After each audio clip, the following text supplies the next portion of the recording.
James H. Reeve phone in. There's many a time I've sat in my living room and cried my eyes out because of these tattoos. I've even thought of getting a knife and cutting them off myself. Call now on 0161 288 0103. So do you think they're going to cost an arm and an egg? These leg and an arm and an egg. An arm and an egg? Oh, brilliant! Call now on 0161 288 0103. What they don't seem to realise is that respect on the street, it's not respect, it's fear. Call now on 0161 288 0103. I'm entitled to walk in my community safe and live in my own home safe, but they took that away from us. The James H. Reeve phone in on Key 103. Call now on 0161 288 0103.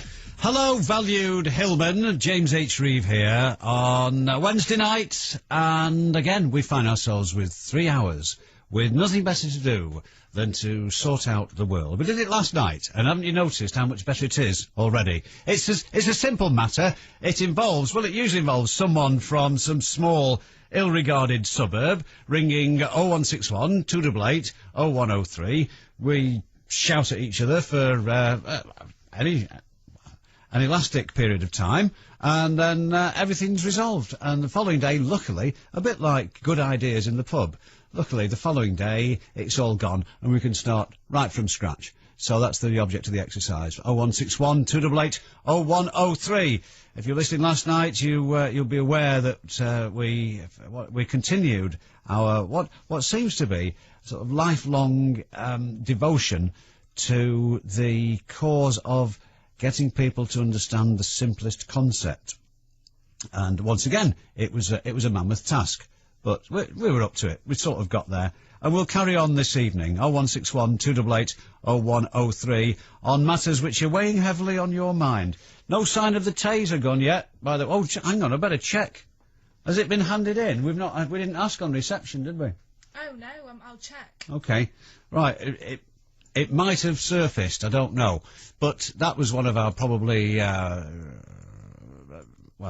in terms of appeals to the Hillmans, that probably didn't work, that one, really. It's probably not that far away from where it fell off the roof of the police car. Anyway, we can't have everything, can we? But what we certainly can do is use the offices of this, offices in the conceptual sense, that is. You can't use the actual offices. Not at city centre rentals, certainly not. You could use the good offices, that's the word, of Key 103 to share your view and bring something to the attention of the public of the northwest of England and further afield. We're not altogether sure how far it extends now for technical reasons, but 0161 288 0103 is the way to do it. And tonight, just to show that we don't rely on you entirely, we've done a bit at this end. We try to keep that to a minimum, as you'll understand, but we're going to conduct an experiment tonight. Okay. I don't know exactly when, but at some point we're going to... I'll just check with her in authority.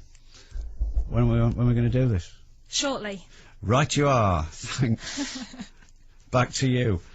Yeah, shortly we're going to conduct an experiment, and it will involve you listening to your radio and then ringing the station in response.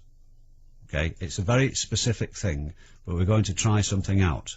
We're doing it this way. This is, isn't this? I think it's what they call a double-blind test. We're not telling you what we think will happen or what you ought to expect happen.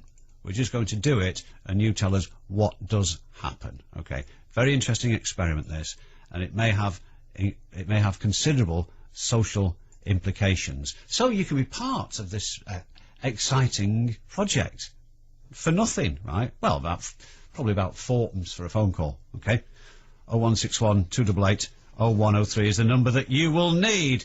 The first, I know it's subject of considerable debate, and I don't know what the findings were. They're still being analysed, the findings of our poll about who is and who isn't interested in the World Cup.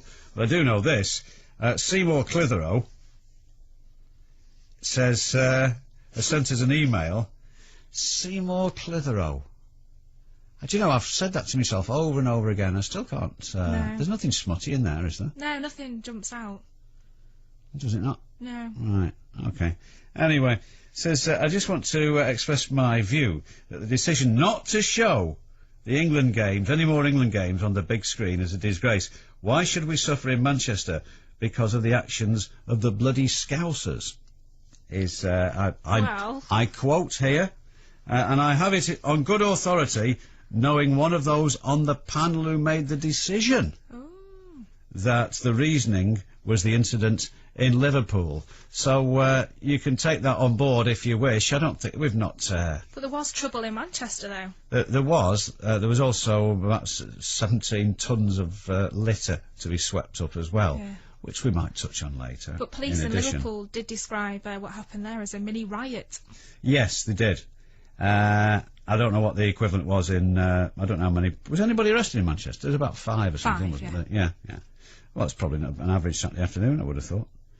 Anyway, 0161 288 0103. If you are miffed at this, then obviously this is the place to tell the Hillmans about it. 0161 288 0103. Something else that you'll like, I know you'll like this as well, is, just, you know, sometimes you get days when you're sitting there thinking, I wonder is there anything that people will be getting agitated about? And then suddenly, you pick up a paper, or you turn on your news on Key103, your favourite radio station, for example, and there it is, right in your lap. Okay, yeah.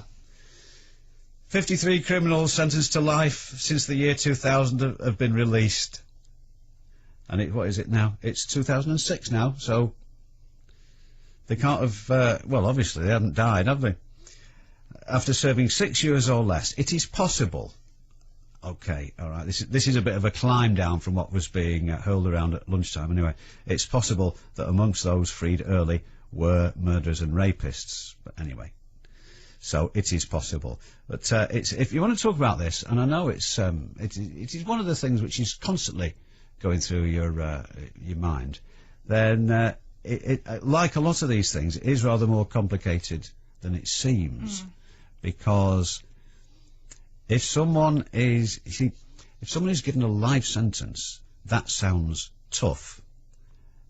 But with... It might not be. Well, it is on the face of it. But with consideration for parole after 5 years. Okay?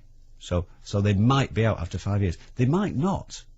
But, and if they do, they're still on licence for life. But it sounds as if they're getting life and only doing 5 years. Whereas, if you're sentenced to 12 years, that sounds like more like it. But you only do 6 anyway. Because judges can say you're sentenced for life, but you have to serve a minimum of X years. Yeah. So, it could be 5, but it could be 40. You're given a life term. Yeah. But the imprisonment part of that can vary according to the circumstances and what have you. So in a lot of cases, life probably doesn't mean life. Well, a life term, it doesn't mean life imprisonment. Imprisonment, no. Are you all right? Yeah, fine. You've been very peculiar since you reported for work early this afternoon. Hours ago, yeah. Yeah. Anyway, 0161 288 0103. Jackie's the man who's sorting... who was our first line of defence. No, I was upgrading you. Thank you. Just to lend you a bit of authority. Do I get more money? Yeah, I wouldn't have thought so. No. Thanks. Later on, we'll be telling you about something which is, I suppose it's a bit of a sleeper, this, isn't it? But even though the days of heavy industry and what have you have pretty largely gone in Britain, the sleeping giant is asbestosis. And a lot of people, even though the places where this stuff used to be flying about, as they've largely gone, a lot of people are still going to pay the long-term price for working in asbestos-ridden conditions. And we've got a small, what would you call it? A mini documentary about that coming up later on. Yeah. Right, what else is there? Various people have been chucked out of schools and various establishments for having patriotic haircuts or unsuitable English insignia about their person. Never mind the 2 lads from Bolton been thrown out of Germany for having pictures of not Adolf funny. Hitler on the chest. There's it's just, swastikas on I there. know, it's just appalling. It's absolutely dreadful. But, yeah, I wonder why. I mean, this is stupid. If you've had any of this, if you're at school and you've been told no having your head shaved in the shape of St George's Cross, no tattooing yourself with pomegranate juice to put a big red cross on your face, then let us know that. But it does actually interest me. What's the point? What's the point? The team are probably about 800 miles away. Yeah. They don't know you're walking down the main street in Duckingfield.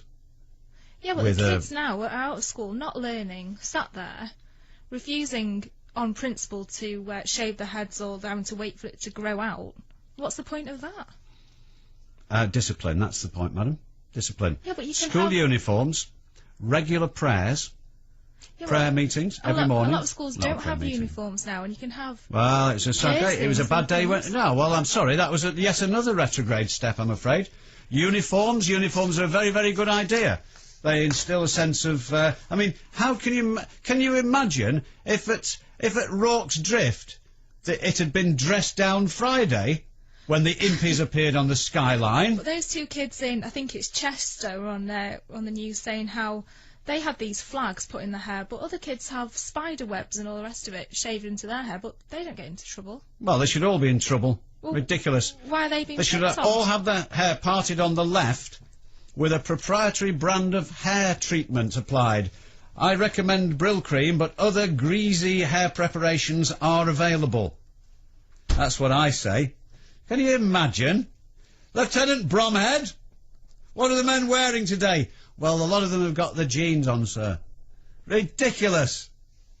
0161 288 0103. Don't forget, our experiment, you will need to gather round the radio, like in the old days, when you were getting ready for the Clitheroe Kid. No, of course you don't.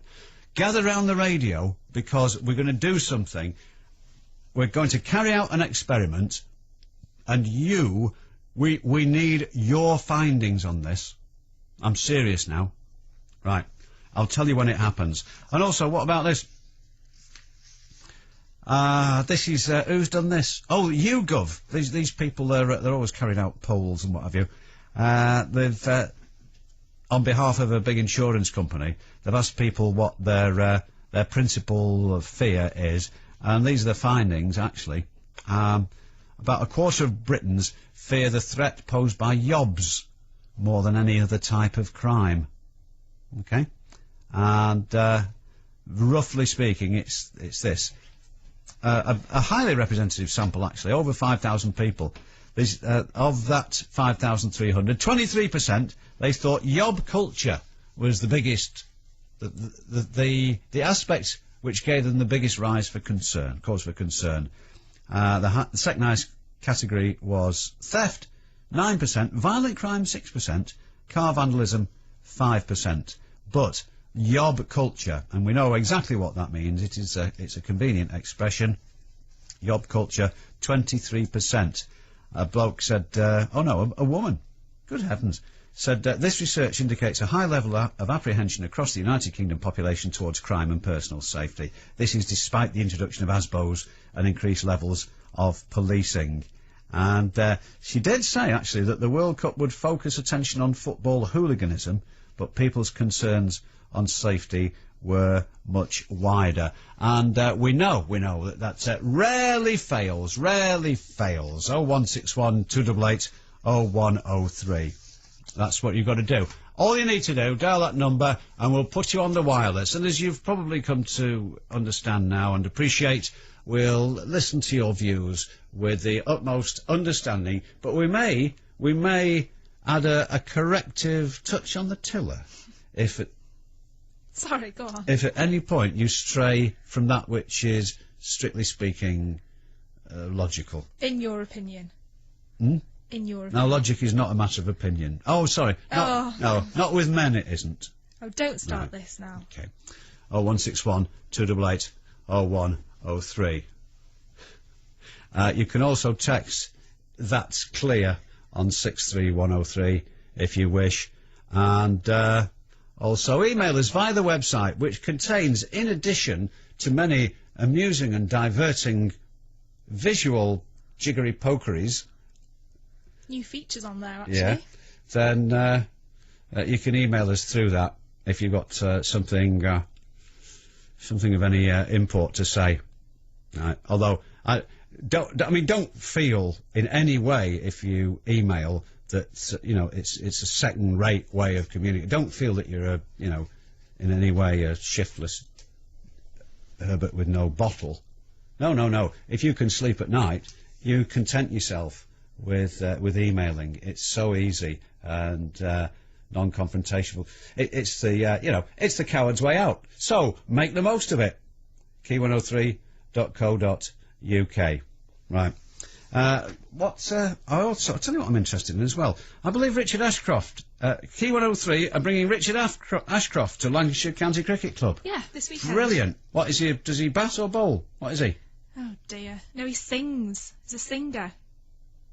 Well, yeah, that'll be all right, you know, at the Christmas do and everything. But what's he? Was it all-rounder? What? No, he's a singer. Yeah. Right. He's a performer. How's that going to help? What do you mean? Well, Dominic Cork's probably only got another couple of seasons in him. Lots of people go to sing there, and you gather and listen to them and watch them at Lancashire Cricket Club. Oh, I see. I think it's very misleading. It's like what's his name? Who? John Bon Jovi, who's at the City of Manchester Stadium.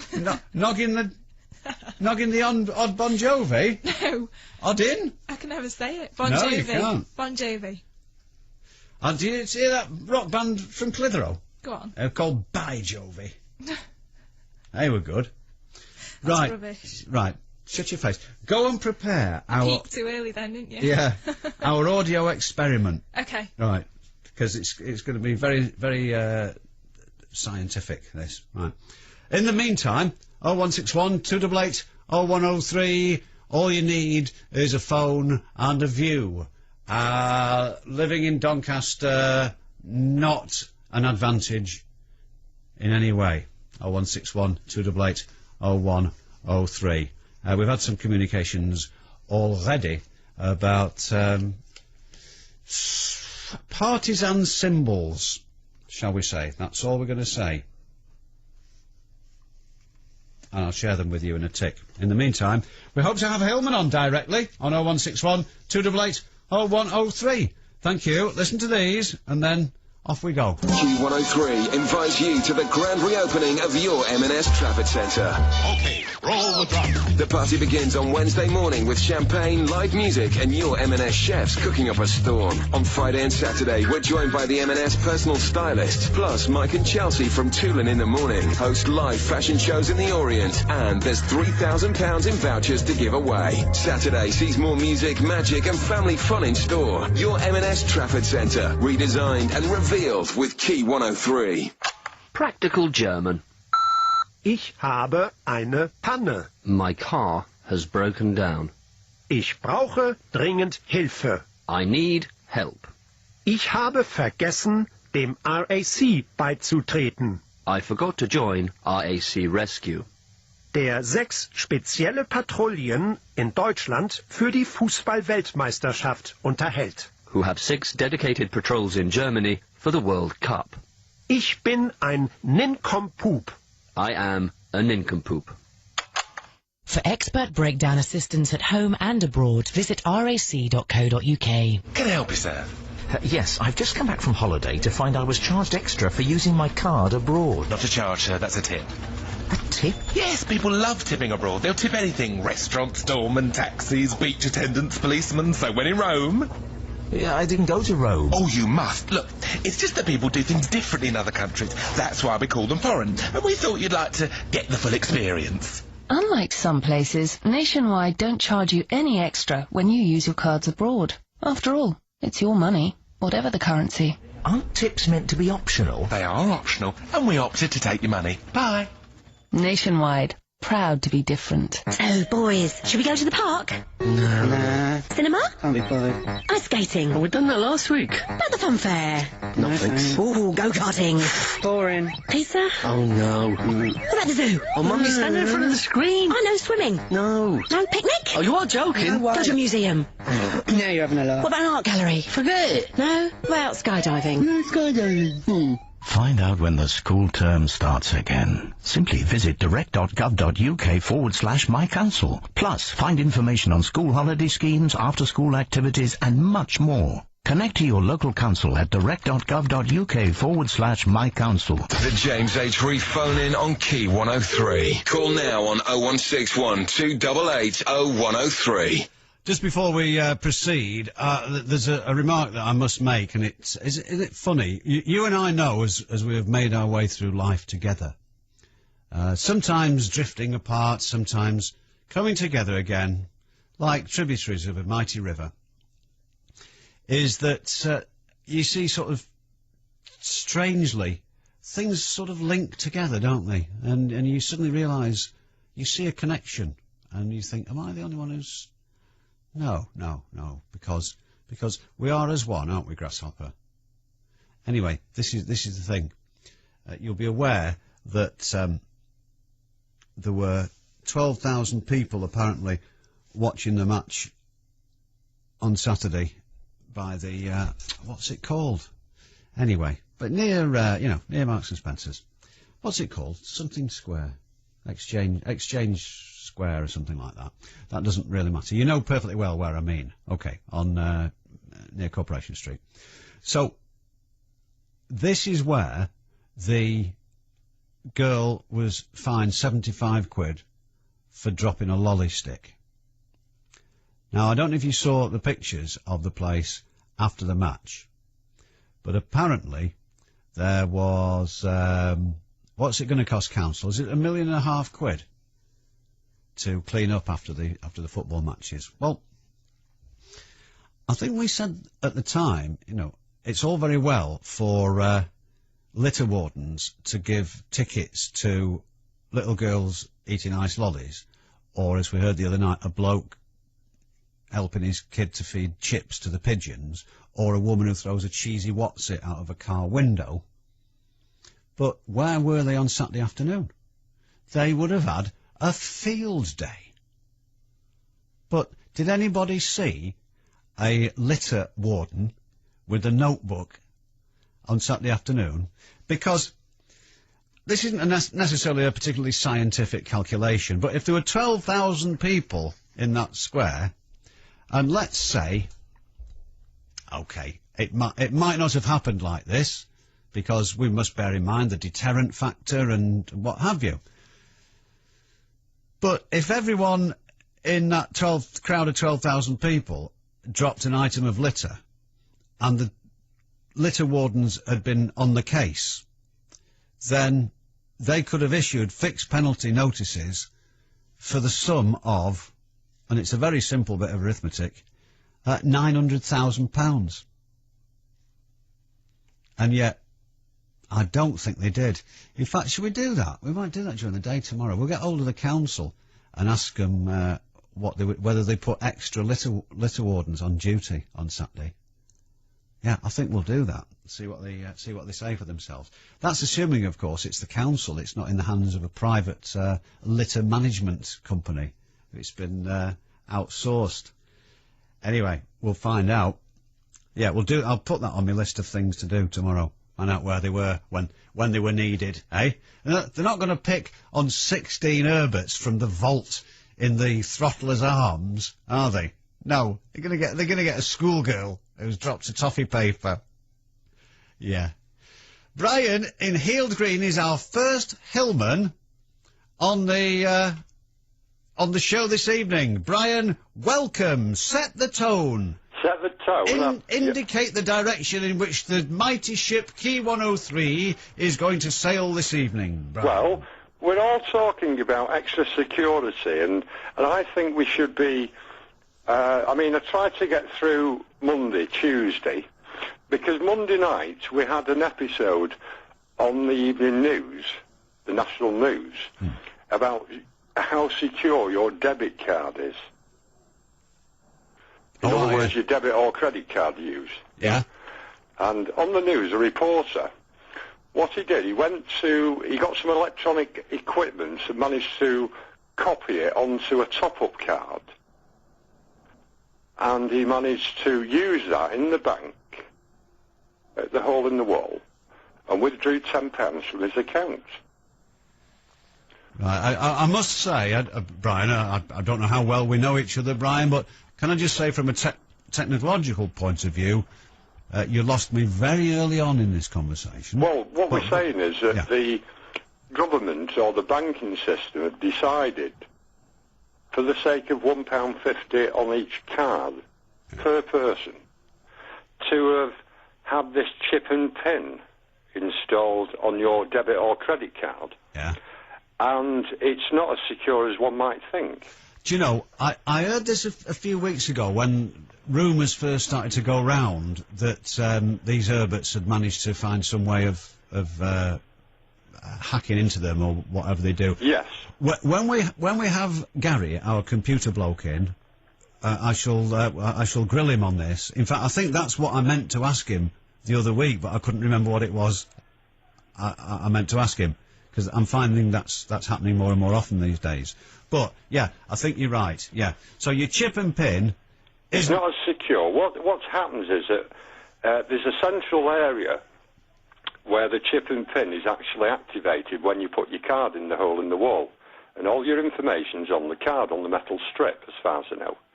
And what happens is that metal strip that has all your information, including your credit card details, not just the details of the number, but all your personal details are on there. And what happens is that they can access this, but the French and the German credit cards, it is denied on the actual credit or debit card that they have produced. And our government, in their rightful mind, have let the banking system allow us to have what they class as a secure system, but it is basically at the cost of £1.50 per card. Right, and that would have made a difference, would it? Well, it would, because basically it's more stricter in the allowing access by these people that can, you know, it's what you call fraud. Mm. And what we're saying is, if somebody came to me, I mean, I phoned my bank up and they weren't aware of this, so obviously they don't watch the news. But I phoned my 24-hour bank and I spoke to one of the colleagues, one of the people on the banking system, and explained about this on the news, and it's the first they'd heard of it. So I think they're wet behind the ears. They need to get up and do a bit of homework. You would have hoped that head office would have been firing off important emails to all branches, wouldn't you, rather than... Put it this way, I mean, what's so fortunate is that the World Cup at the moment is held in Germany, is it? And people... So I understand, yeah. Yeah, the Holy Roman Empire. They're very fortunate, because if I was over there, I'd apply to one of the banks. Well, I'd nip in and get an application form and get a debit or credit card. How would that work? Well, what you'd do is it'd be more stricter. Your card on the application, obviously. Right. I mean, I don't know how it works. I suppose you've got to be a resident there. But at the end of the day, their card wouldn't allow this to happen with the methods we've got over here with this card, because, you know, you've got a credit or debit card that's more stricter in France or Germany than you have here. So why didn't we opt for the more stricter controls? I don't know, unless it's all interwoven with the identity cards whenever we get them, if that's going to happen. I really don't know, perhaps, but yeah, I'm sure that's... listen, tell me, let me ask you something, Brian. Do you sometimes think, oh, I must do that, or I must mention that? Yeah. And then later on you think, what was it I was going to say? Mild form of amnesia, go on. Yeah, and then the worrying thing then is that if you remember it, you might not realise that it's the thing you forgot earlier. Right. So you might think that's a new thought, and you're still one short. Well, are you with me? But I'm sure that's the thing that I meant to mention to Gary, our computer waller, that the last time he was in, and I forgot what it was I meant to say to him. But yeah, now how can I put this? I sometimes have a leisurely conversation with someone who, shall I say, moves in interesting social circles. Oh, sounds interesting. Right. Well, he tells me all the credit card and debit card and hole in the wall and chip and pin fiddling that people get up to. Yeah. And I can't believe my ears, honestly. He's told me about, I mean, some of this is probably very well known to some of our more criminal listeners. The Lebanese strip and all this sort of thing. Does that mean anything to you? No, not really. I'm just interested in what was said on the news. I mean, if it's national, it's making people aware of the fact that for £1.50 you've been... I mean, are you being defrauded by your banks? You know, that's an issue in itself. Because, you know, we can go down that avenue and say, well, you know, it's rather like them charging you for a letter to come out that, you know, you've got £1 overdrawn. Yeah. And basically, you know, they send you a letter and they charge you like 25, 30 quid, including the letter and everything. And really, it's rather like the bank's making a profit out of your loss.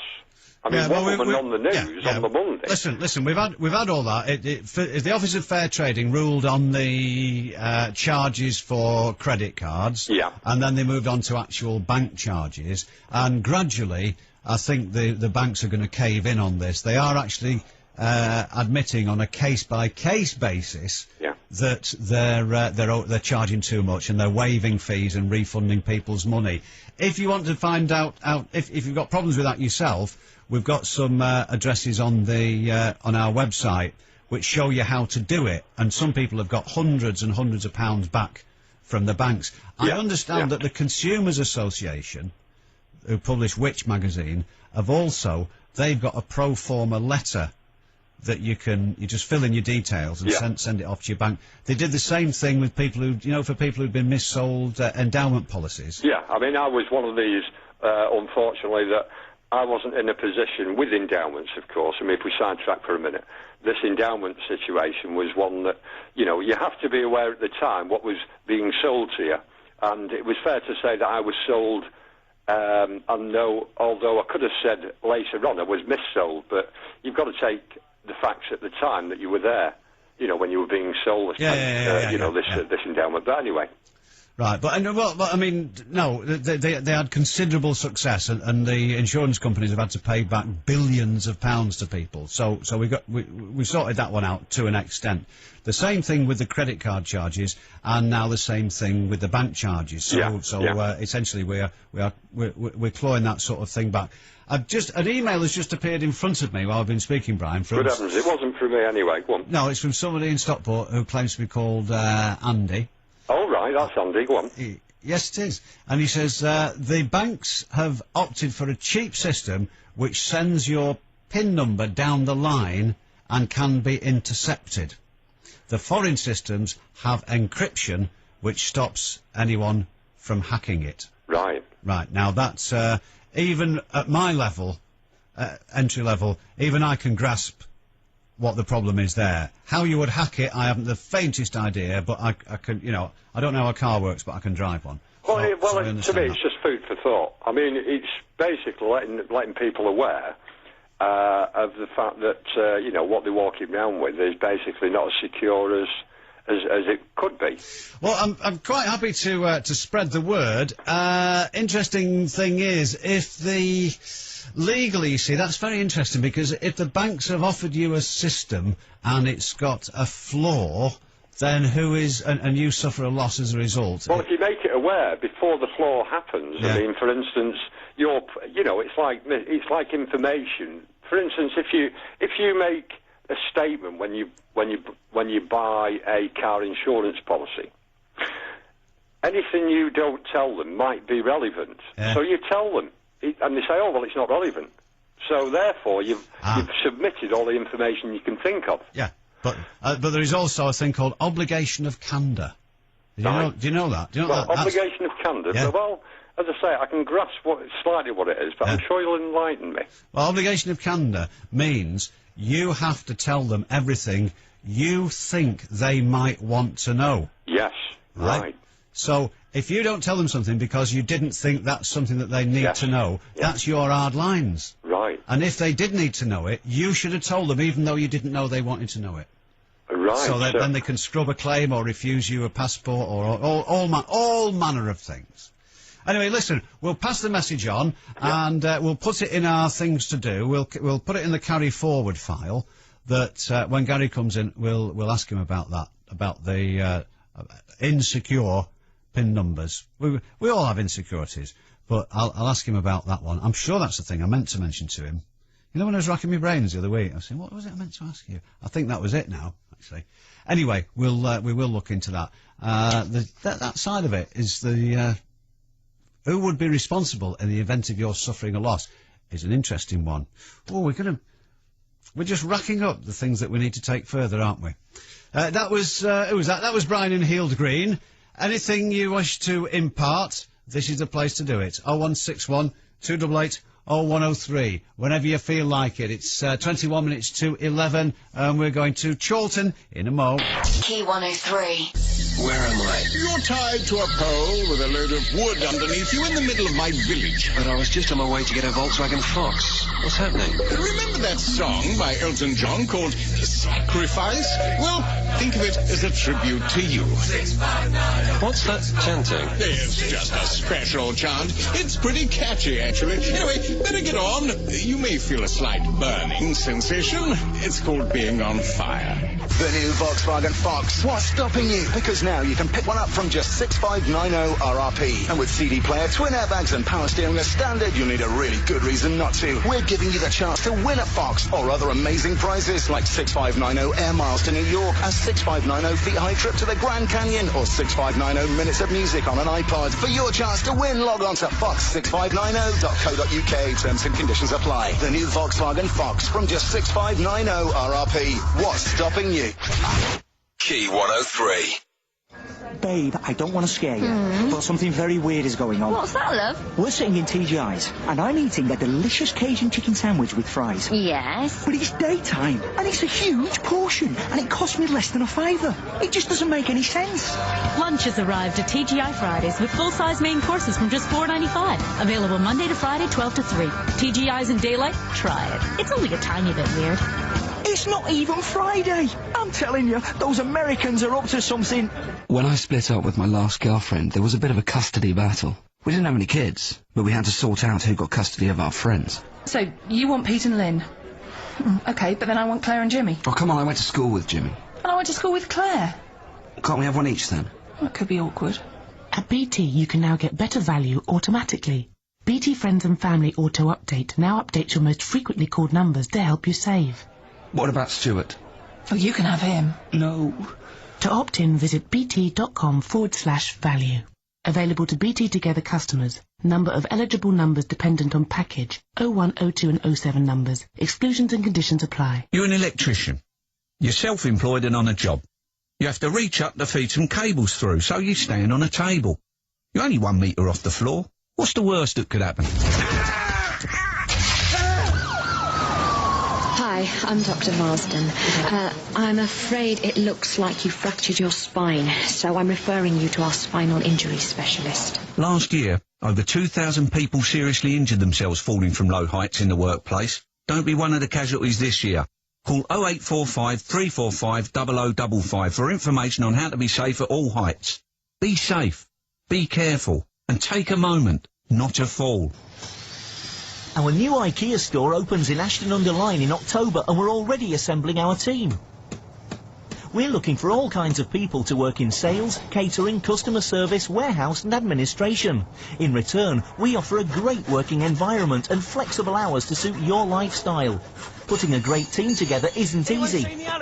So right now we're holding the IKEA job fair so we can all get to meet each other. We're at the new Oxford Park Sports Hall, Pottinger Street, Ashton-under-Lyne, until the 17th of June from 10 until 8. That's the new Oxford Park Sports Hall, Pottinger Street, Ashton-under-Lyne. See you there. The James H. Reeve phone-in on Key103. Call now on 0161 288 0103. Just been reading the what Sven's been saying about Rooney and that. That would worry me, you see. When, Sven-Göran Eriksson said, let me sleep on it. You'd think, surely. Shouldn't you be concentrating on trying to win the World Cup, son? Claire in Chorlton, hello. Hello. Can I ask you something? Go on. Right. Sven-Göran Eriksson. Yeah. Right. There's nothing to do with football, this, because I know ladies don't like football. I bloody do. Oh, well, I'm sorry, but you disagree with somebody very senior here, so you'll have to stop it. Well, no, because I'm probably older than you. Well, that's very, very likely. Anyway, listen, Sven-Göran Eriksson. Yeah, go on. When you look at, I mean, Ulrika Johnson, not my cup of tea, but, you know, and that fire alarm, that woman, and Nancy, and for all we know, would you? No, not at all. Really? No, he's disgusting. Oh, is he? That's the best news I've had today. Disgusting. No, no way would I go there. I have to say, it has baffled me over I mean, it seems everybody in the FA is running around with their trousers down all day long, it would appear. But he's horrible. Is he really? Well, I'm so glad you said that. He's horrible. He's I mean, okay. Repulsive's the word you're looking for, isn't it? That's the one, yeah. Yeah, good. He's just like, ugh. No, sorry, I'd rather be sick and eat it. Oh, I see. Oh, dear, I don't particularly like that image. No, no, I couldn't go there. Oh, no, right. not at all. Okay, well, we cleared that one up, Claire, to my satisfaction. Thank you very much indeed. Lovely. Super duper. Right. Even the £4 million a year doesn't, that wouldn't sway you. No, it wouldn't sway me, and it couldn't, you know, no matter how much money I had, I couldn't, right. It's horrible. Okay. No, not at all. There was apparently another attribute he has, which, Ulrika mentioned. I don't know, probably is now not the time to bring it up, I don't think. Well, it doesn't make any difference because then. it's not the me, it's the motion, isn't it, really? Oh, okay. Well, there you go. Oh, dear. Oh, Mason. I don't know whether I should have said that on air at all. I would quite like it, actually. No, I'm too in love with my husband, I'm sorry. Oh, right, okay then. But there you go. Anyway, what did you want? I wanted to talk to you about litter. Yeah, oh, cool, yeah. We're going back to litter, aren't we? We can, yeah. Yes. And we're talking about dropping litter and fines and things like that. Yeah. And I work for a particular council who penalise people for dropping litter. Right. And the majority of the fines that come in fact, I would say 98% of the time, is for cigarette ends. Yeah. Which is thrown out of a car window or dropped on the street, etc., etc. Right. The law states that if you drop a cigarette end out of your car window as the driver, you can be prosecuted. Now, we've had lots of prosecutions with children sitting in the back seat of the car, throwing, sort of crisp packets out and things like that, and then being fined, and they've had to be squashed, etc., etc. But if the councils actually took one step back and looked at the situation, the litter on the streets, it's just absolutely abysmal. I mean, the place where I live is absolutely covered in litter, and nobody gets done for dropping litter on the streets. But at the end of the day, if you drop a cigarette end out of a car, you know. Yeah, but I mean, I've got to say this, Claire. Listen, if it's like saying, okay, you only get locked up for being a burglar if you get caught. Well, right. So there might be lots and lots of burglaries, but only the burglar who gets caught gets locked up. But James, it's not like that at all. At the end of the day, you know, at the end of the day, basically, what they've tried to do now is that they've sort of said, right, the government said, we can't drop litter on the streets, and we've got to do this, so we've got to put this thing in motion. So we'll do all this, and we'll partake in what the government's saying to us, and we'll just sort of like do the lean bit and just sort of like say, well, if they stick a cigarette out, I mean, at the end of the day, if a cigarette end goes out of the side of a car, Yeah.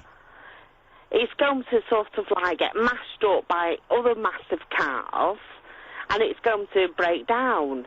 If somebody What? goes to McDonald's, The car's going to break down. you know, or wherever, No, listen, this is to a in a world of chippy their own. and throws like rubbish on the street, that isn't going to do the job.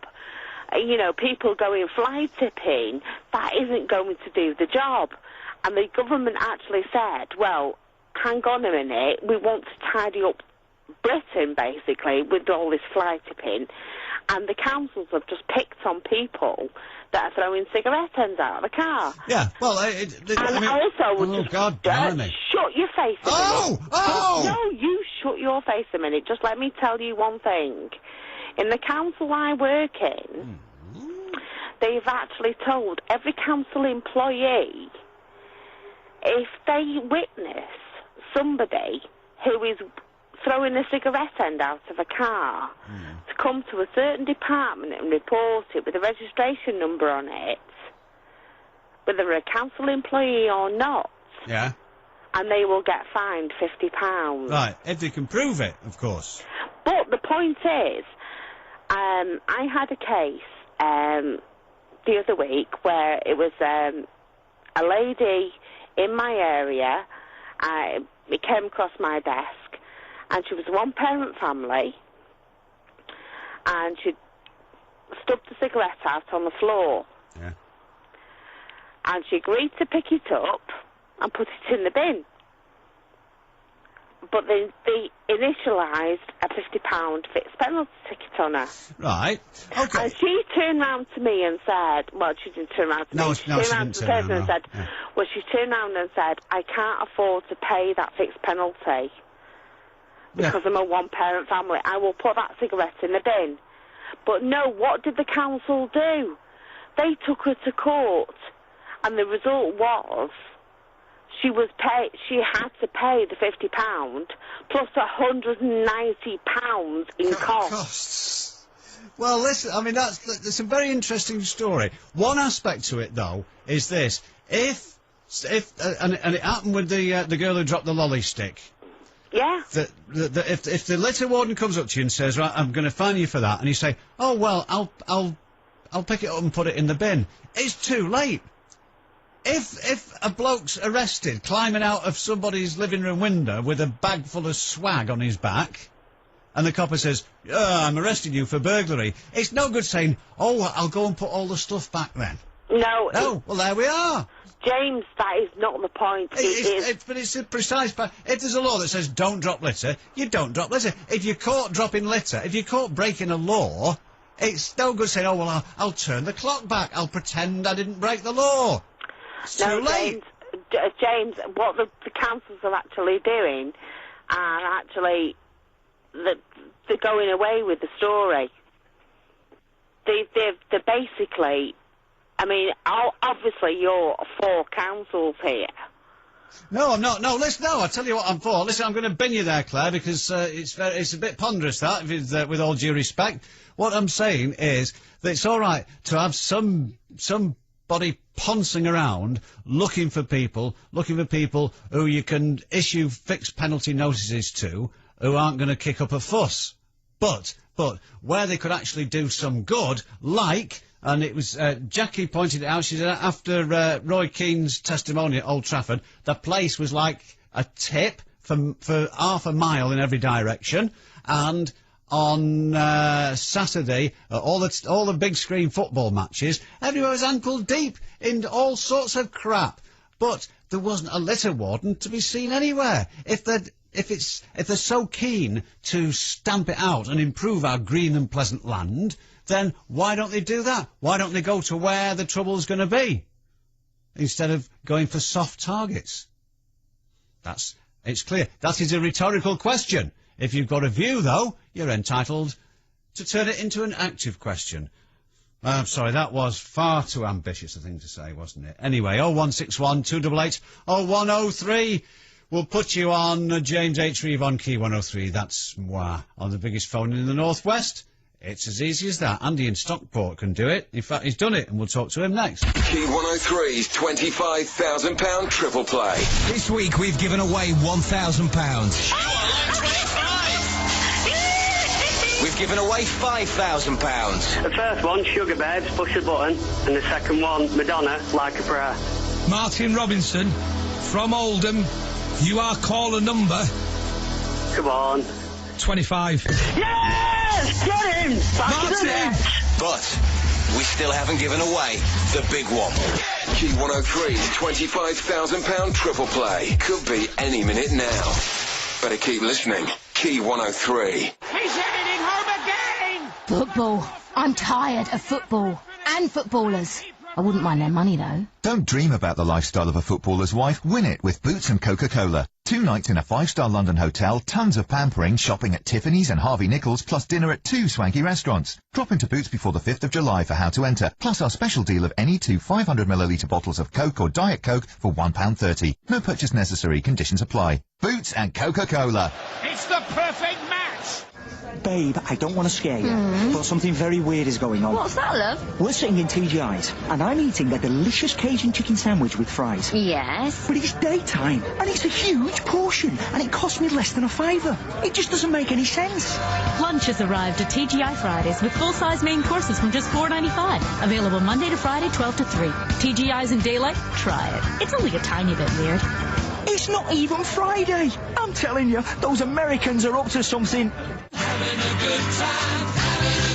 If you're scared of becoming a World Cup widow, then head to the Trafford Centre. On the evening of June the 20th, we're creating a football-free zone where you'll be pampered with complimentary hand massages, fantastic makeovers, and great discounts and offers in our stores and restaurants. And we'll be rounding things off with fabulous fashion shows from 8 till 10 p.m. on Regent Crescent. For more information, visit www.traffordcentre.co.uk. The Trafford Centre, always ahead.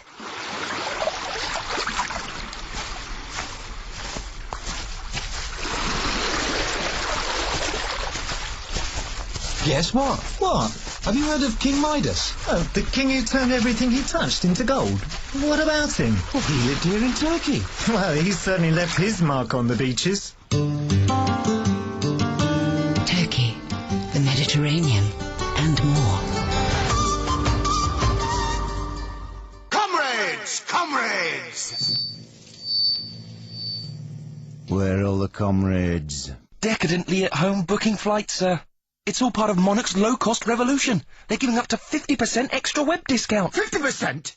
What, along with the allocated seating, free newspapers, and all the other extras? Yes, sir. Book at flymonarch.com by the 15th of June and get up to 50% extra web discount.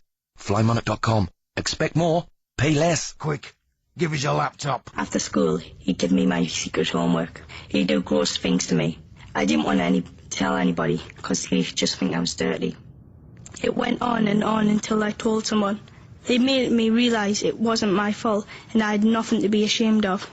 If it's happened to you, when you're ready, visit the NSPCC website, don'thideit.com, or call Childline on 0800 1111. Remember, if you've been sexually abused, you don't have to hide it anymore. The James H. Reeve phone in on Key 103. Call now on 0161 288 0103. Before we speak to Andy, I'll just do a couple of text messages. Some of the superior ones, actually, they're, yeah, well, these are the best of, so all you've got to do is imagine the others. But there is, Jackie, if you want a real man and are sick of having the old fart who goes by the name of James, then give me a call, you little sex pot. On the subject of insignia, shaved or possibly carved into your head, Siobhan in Stockport says, in my school, lads are not even allowed to shave their hair short. They get suspended. Great show. Does that mean this is a great show, or it's great show? Please specify. Simon in Warrington says, personally, someone with a swastika on his chest doesn't just want kicking out of Germany. They want kicking out of England too. And B. Bunter says, some of these bounders with coloured hair should have my form teacher, Mr. Quelch, to contend with. Yaroo. Yaroo. Something about ID cards, but I'm gonna keep that one up my sleeve for a second. James, I've got a taser. I hope it's, legally. I hope it's not one you found in the street. And I have to say, there's no feeling quite like 50,000 volts passing through one's genitalia. Thanks. I think Sven is very attractive. There is definitely something very appealing about him. I would not kick him out of bed, says a Hillman who actually is anonymous, but doesn't specify their gender. So, that's interesting. Right. And, Lee in Manchester says that woman from the council telling you to shut your face made good radio. Did it. Did it. And DC Rook says, this is fantastic. Hello, James. I bought Hell is a City today from Bury Market on DVD. So we are having a premiere tomorrow night, presumably after the England game, I take it. John Prescott's bringing some birds, and Richard and Judy are bringing the wine. Oh, excellent. I wish I could be there myself. Andy in Stockport. You like the sound of that? That's very good. Yeah. I've got to tell you something. Richard and Judy start again next week, you know. You know that, don't you? I didn't, but I do now. I thought, well, you strike me as the sort of man who'd know that sort of thing. Anyway, they've done a trailer for it. Where everybody's pottering about, like, and this shadow comes over everything. And it's the big Richard and Judy sign coming through the sky. And Richard and Judy are in it. And they're sitting in the garden. And it goes dark. And they look up. And they see the big Richard and Judy thing. And they rush to the house. Because it means they're back on, you see. Are you following this? It's like, just about. Yeah, it's like a little mini play, isn't it? It's very good. Yeah.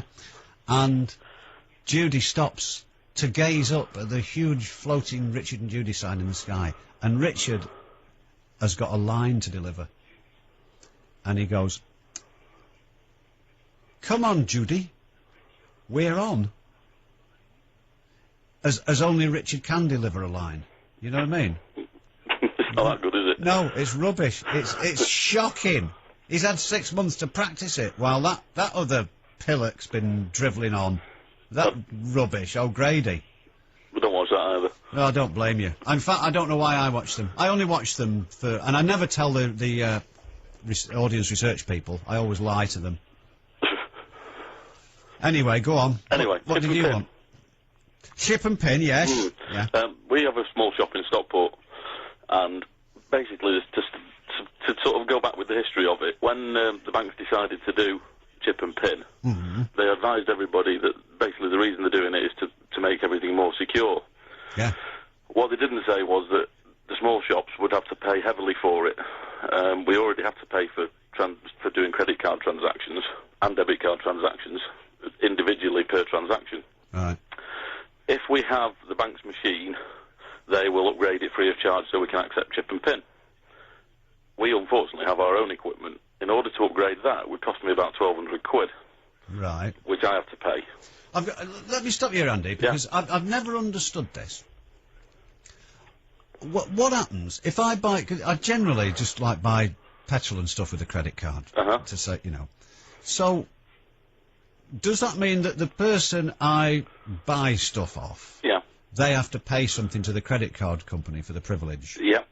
Right. What is it? Is it a percentage? Or there is. what? It depends on which card you take and who you register with to sort out your transactions. But it's basically it's a pence per transaction on Switch, which is sort of 15 to 20p per transaction, and it's a percentage on credit cards. It could be like 1%, 2%, whatever. Okay, so that's how they make their money. That's how they make their money. Plus, and out of interest on people who haven't paid off. Exactly. Gotcha. Yeah. Okay, right. So it costs you money. So it costs us money every time you use a card. Right, but you hope that the customer it will bring enough will to make you profit. Okay. It will actually cost us more to take chip and pin. How's that? Because they will charge me more for doing it. All right. And it will also cost me to buy the equipment in the first place to take chip and pin. Right. If I don't have the equipment to take chip and pin, we actually don't, so we just carry on taking the signature. We are now liable for fraudulent transactions. That's what the banks have done. They've put the fraud onto us rather than onto themselves. Well, that's a crafty move, because they were responsible for all sorts of things, and I have to say, some of them, it was all to do with the original legislation. I thought some of it was a bit unfair on the credit card companies. I know that sounds an unusual thing to say, but if you order like a washing machine, pay for it on your credit card, and the washing machine breaks, the credit card company has to pay for it for some reason, or something like that. I didn't know whether it was legislation or something that credit card companies offered as a...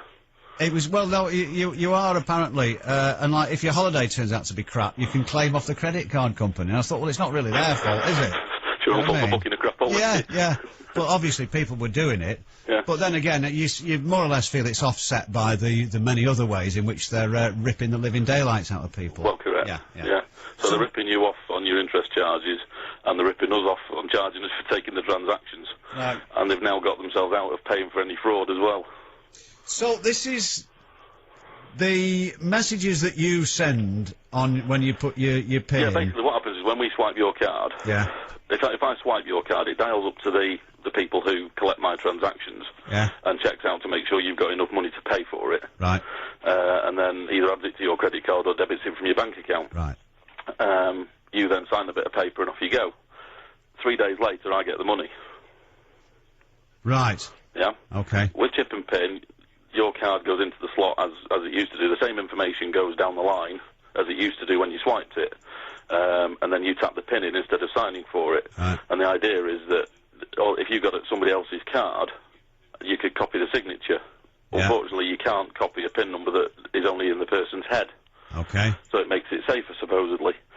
What the criminals have come up with is a little bit of gadgetry that they can slip in the line between where the credit card is put into the machine and where it goes out through the line to wherever it goes to. And it takes down the details not only of the PIN number that you put in, but also all the details off your magnetic swipe, which is your bank account details, your name and everything. Oh my God. Right. Well, this what's happened is the banks, I think it was the cost of £1.50 wasn't for the PIN, that was for the cost of having an encrypted transaction. Right. And they wouldn't pay it, so they've gone for the cheap option, which doesn't encrypt it, so the criminals can get your PIN number. Right. But they've absolved themselves of any responsibility for it. Yeah, there was a thing on the other night, and there was a girl who'd had several £100s drawn out of her account with a copied card. Yeah. And her bank had said, well, you must have divulged your PIN number to somebody. It's too safe for that, so it's down to you. Well, that's very grim. That I can feel a little bit of a watchdog edition coming on. Listen, we've got a shift, Andy, because of one thing or another. You know, pressure. I've got a lot of pressure. Some of it's internal, but thanks very much for that. That sounds fairly bobbins, if it's not a secure thing. Anyway, there you go. That was Andy in Stockport. Much obliged. 0161 288 0103 is the number. Told you see, if sometimes we're full of plans for this, that and the other, but someone starts us off going in a certain direction, and then what's the expression they use? You know, pick it up and run with it, or the cat licks it right up the flagpole. Thanks. Marco in Middleton has sent us an email. Oh yes, from our website, which is key103.co.uk. And he says, my mate has been fined £50 3 times. This is presumably for dropping litter. I think it's out of order. If they're so concerned with climate change, start building wind power plants and stop the crap being kicked out of coal power plants. Coal, presumably you mean coal as in, the stuff you put on that miners used to dig up before they made, all they had to do was use the disused pits for amusing noodle commercials, which I should imagine I bet they bring the house down in South Wales, don't they, there, where everyone's been, everyone lost their job, hundreds of thousands of people lost their job, but hey, we can have a laugh, can't we? That's the main thing. Right, I don't really understand the points you're making there, Marco, frankly. To be honest with you, I don't see any connection between them at all. But if your mate wants to stop being fined £50, I suggest two things. Either he stopped dropping litter, or he goes and hides himself in a big crowd of people at a forthcoming World Cup game at a big screen, and then apparently you can drop all sorts of things on. You can drop your trousers if you want. You can throw any amount of litter on the floor and no one will do anything about it. I think that's where he's making his mistake. We're off to Salford very shortly. It's 8 minutes past 11 at the moment. This is James H. Reeve on Key 103. Thank you. Toolin in the morning on Key 103. Hiya, I'm Mike Toolin, this is Chelsea. Hey. And very much like Wayne Rooney, we're hoping to be back in action tomorrow. The news daddy, Paul Lockett, will be crossing live to his favourite German radio station, Liebe Dich FM. Oh, Mike, you've just spat in my face. Sorry about that. And Chelsea will be rustling up her best effort at the national dish of Trinidad and Tobago as we predict the result by throwing the plate of fate.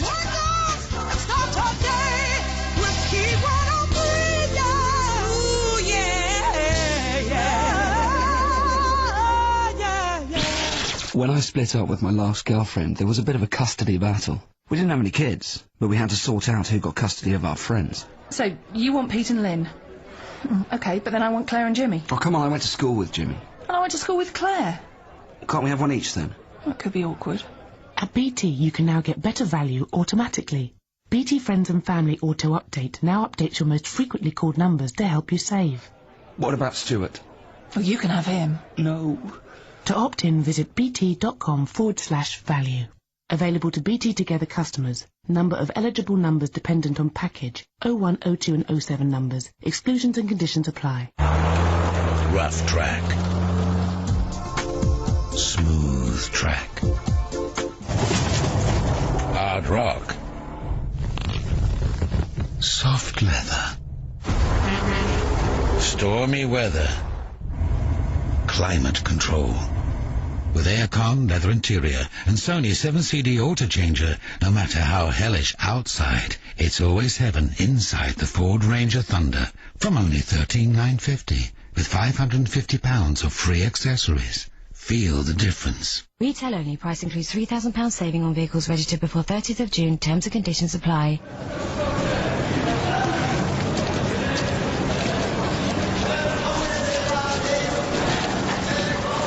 Darling! Yes? Did you know that money was invented here in Turkey? Really? Yes, around 640 BC. Well, do you think you could invent some more money for me? It looks like they invented shopping too. Turkey, the Mediterranean, and more. Can I help you, sir? Yes, I've just come back from holiday to find I was charged extra for using my card abroad. Not a charge, sir. That's a tip. A tip? Yes, people love tipping abroad. They'll tip anything. Restaurants, doormen, taxis, beach attendants, policemen. So when in Rome... Yeah, I didn't go to Rome. Oh, you must. Look, it's just that people do things differently in other countries. That's why we call them foreign. And we thought you'd like to get the full experience. Unlike some places, Nationwide don't charge you any extra when you use your cards abroad. After all, it's your money, whatever the currency. Aren't tips meant to be optional? They are optional, and we opted to take your money. Bye. Nationwide. Proud to be different. The James H. Reeve phone in on Key 103. Call now on 0161 288 0103. Right, before we speak to Peter, there's something that we need to do. Just bear with us, Peter, because we're going to conduct something now, and this requires you. We're going to try something. Now, all we want you to do is to... I suppose this is nothing new, really, is it? We want you to listen to the radio. But we want you to listen. I think that's the overall plan, isn't it? Yeah. Always is. Yeah. All I want you to do is just listen and tell us what you can hear. Right. You can ring in, or you can communicate via the website. We'll accept it. It's an all-embracing. It's a multimedia approach. This. Yes. Yeah. Right. All I want you to do is listen for about 20 seconds, and then, by any means that you like, contact us and tell us what you can hear, if anything. If anything. Okay. That's the key. Yeah. Okay. And also, how old you are. Now, this might seem a strange request, but that's what we're going to do. It's actually crucial. It's crucial, yeah. In fact, I'm glad I remembered to mention it now. It's that important, otherwise the whole thing is completely without any purpose. Right. Listen to the wireless for, I don't know, as long as we can put up with it, and contact us, tell us what you can hear, if anything, and how old you are. That's very, very important. Okay? I'm going to do it now. Is 20 seconds about fair, really? Yeah. Okay. Yeah. Right. 20 seconds coming up now.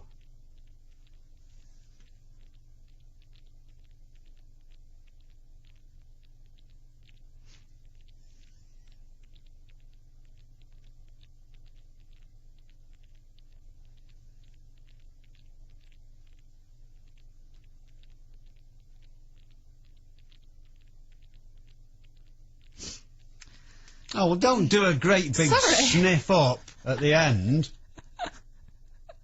Sorry. People will be ringing in saying, I heard Jackie trying to get rid of a hanging Harry.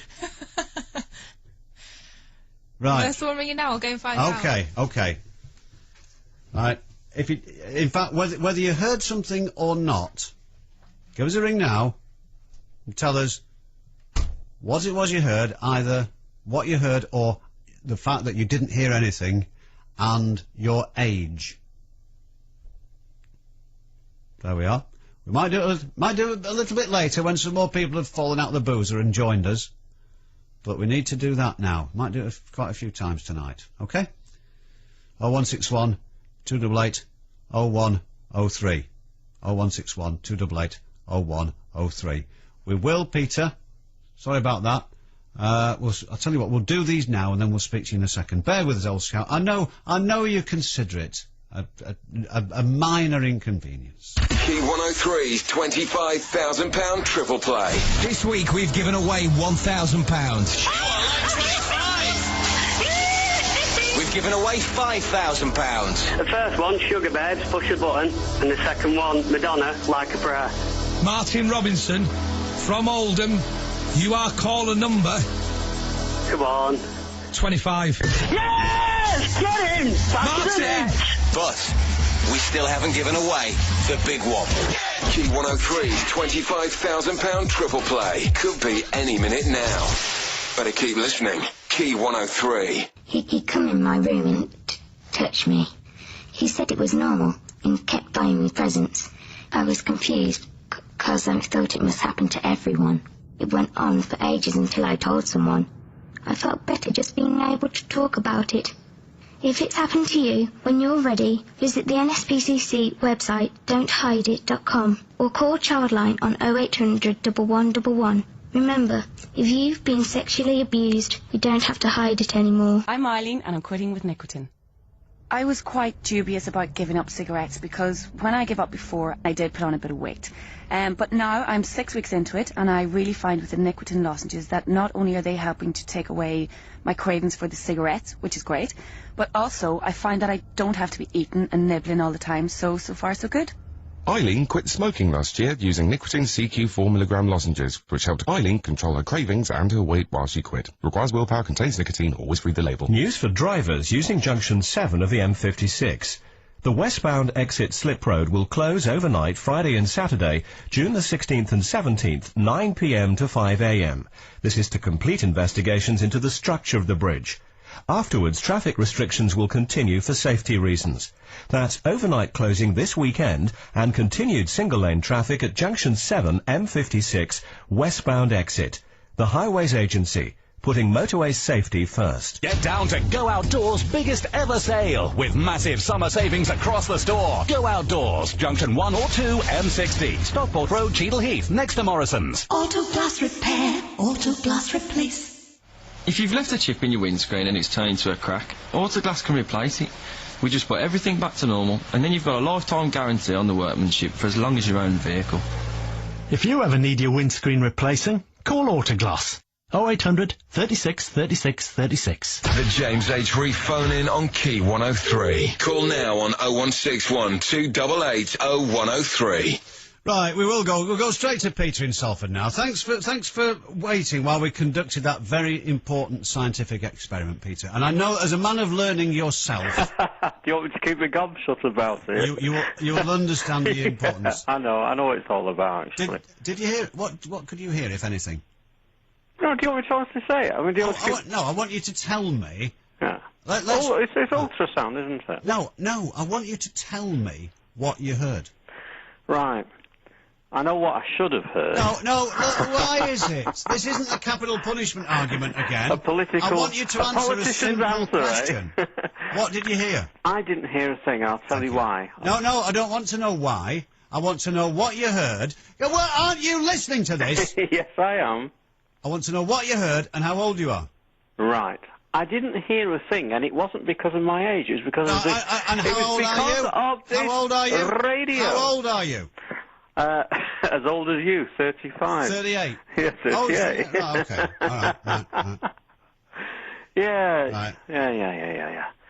Actually, I've got a very, very crappy DAB radio, and it won't allow that part of the bandwidth through, believe it or not. Oh, no. Yeah. Listen to bloody Marconi and Salford. Right. Oh, yeah. Well, we're trying this out, and we're going to see what happens. And I've got now. Although, of course, I know you're the sort of smart arse who will love to spoil the surprise. I don't want to spoil the surprise. So I'm keeping the gob shut your face, then. Yeah. But we have got a number of very, very interesting replies here, which I shall share did hear with you something. in a moment. Listen. I did hear something, but you said it was Jackie. It could have been her stifling a bit of a, Was she chewing something? No, I think she was struggling with a bit of a racket. Right. Yeah, I could hear that, but because she has been a bit, she's been a bit windy just lately. DC Rook says, James, all I could hear was the couple next door having sex. That's what he said. Yeah. He said I would have applauded, but it's very difficult with one hand. That's a very old gag. That. Ooh. Yeah. Below the belt. Yeah, Excuse the pun. Well, absolutely. Yeah. Oh, we're getting some very interesting responses here. We might do it again in about half an hour or so, see what happens here. Anyway, how can we help you if such a thing is possible? Right. Do you remember the old Victor Wolfgang thing? At the Labour Party. Walter Wolfgang. That's Wolfgang. Right. Yeah. Right. So we've had that. Then we've had the poor Brazilian lad that got executed on a train, and now we've had the two Muslim lads that have had a horrendous experience in London. Right. Now the thing is, I don't know whether you agree with me on this, but there seems to be something happening in our country at the moment. It's becoming, to some extent, a bit like America, a bit gun-ho, brutal. We're accepting things in this country that only a few decades ago would be in a sense of outrage. What sort of thing? Be specific. Well, that style of policing, going into a person's house, shooting them, kicking in the face, telling them to shut the whatsits up and all the rest of it. By the way, that reminds me of the BBC, never mind Ofcom, on the BBC, they broadcast the full account of that. Of what? The swear word. Did they? Yeah. Well, interesting. Very interesting. The same principle that the Guardian always prints all the every obscenity imaginable, but the Sun always puts asterisks in. I don't know why that is. Yeah. But anyway, yeah. But the thing is, right, this country, what's happening to it? Well, what is happening to it? You tell me. I think it's...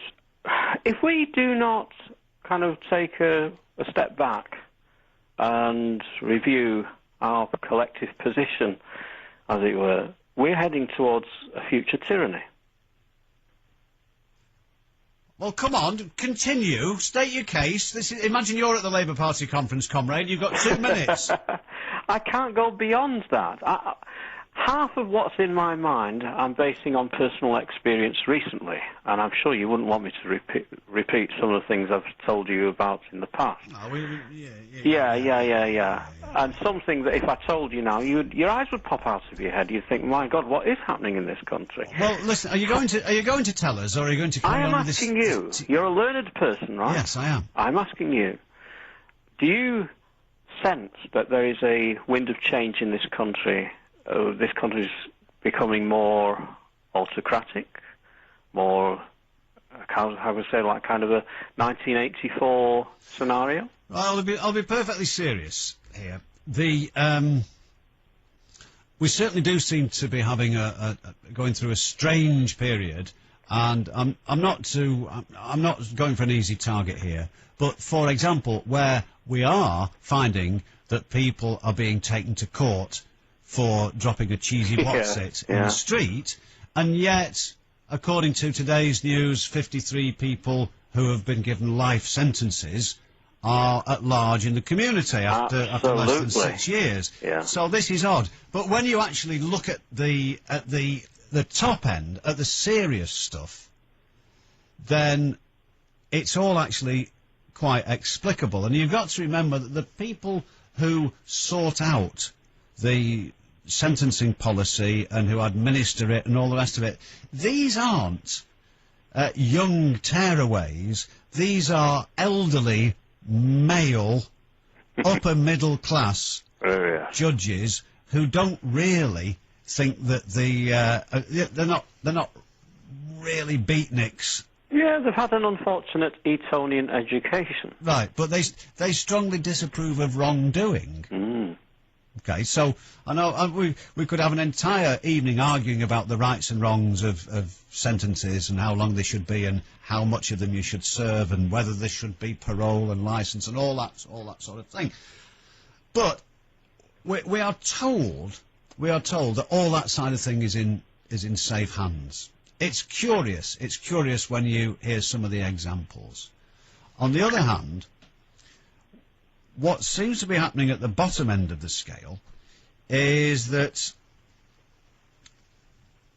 offences for which there is already legislation, and I think this is quite a serious thing, that offences which are already covered by existing laws, the problem with those is that the law is just not being enforced. Yeah, I agree with that. So what they do is they make up another law, a specific law, whereas if you took the time and trouble, you would find, I mean, after I don't know how many thousands of years since the Emperor Justinian, you would think that we'd, apart from, I mean, obviously if it involves computers, then, you know, that probably wasn't covered by Harold the Lawmaker. But the principle was, and you would think it would be difficult to think of a crime which wasn't already covered by existing law. And the trouble is that it kicks off in the media, of which there are more than ever. It goes off in the House of Commons because somebody wants to score a point over the government. And so rather than say, well, hang on, let's find out which law covers this, because that would involve a bit of work and a bit of expense. To create a new one. Let's create a new law. And the result is, and this has been pointed out lately, you see, nearly everything that you get an ASBO for is covered by existing legislation. That's true. In fact, that's what I was going to mention. Right. That's one of the things, yeah. Right. Anything, unlawful assembly, disturbing the peace, whatever, is absolutely everything is already covered by existing legislation. But it's difficult to enforce, and it's a lot of trouble. So the issue with an ASBO is a civil affair. That's right. It is a crime, though, to breach it. And for that, for breaching an ASBO, you can go to prison, because breaching an ASBO is a criminal offence. The result being that, for example, for begging, you can now go to prison. Yeah. Whereas, in fact, the penalty for begging is quite specific. The penalty for begging is a fine. We won't, at this point, go into how someone who's begging is expected to pay a fine. OK? They might have to beg a bit harder or more efficiently. Okay? Absolutely. But the woman who tried to commit suicide several times, instead of being given psychiatric treatment, she's been given an ASBO. Yeah. And if she commits suicide, she could find herself in very serious trouble. Indeed, yeah. Right.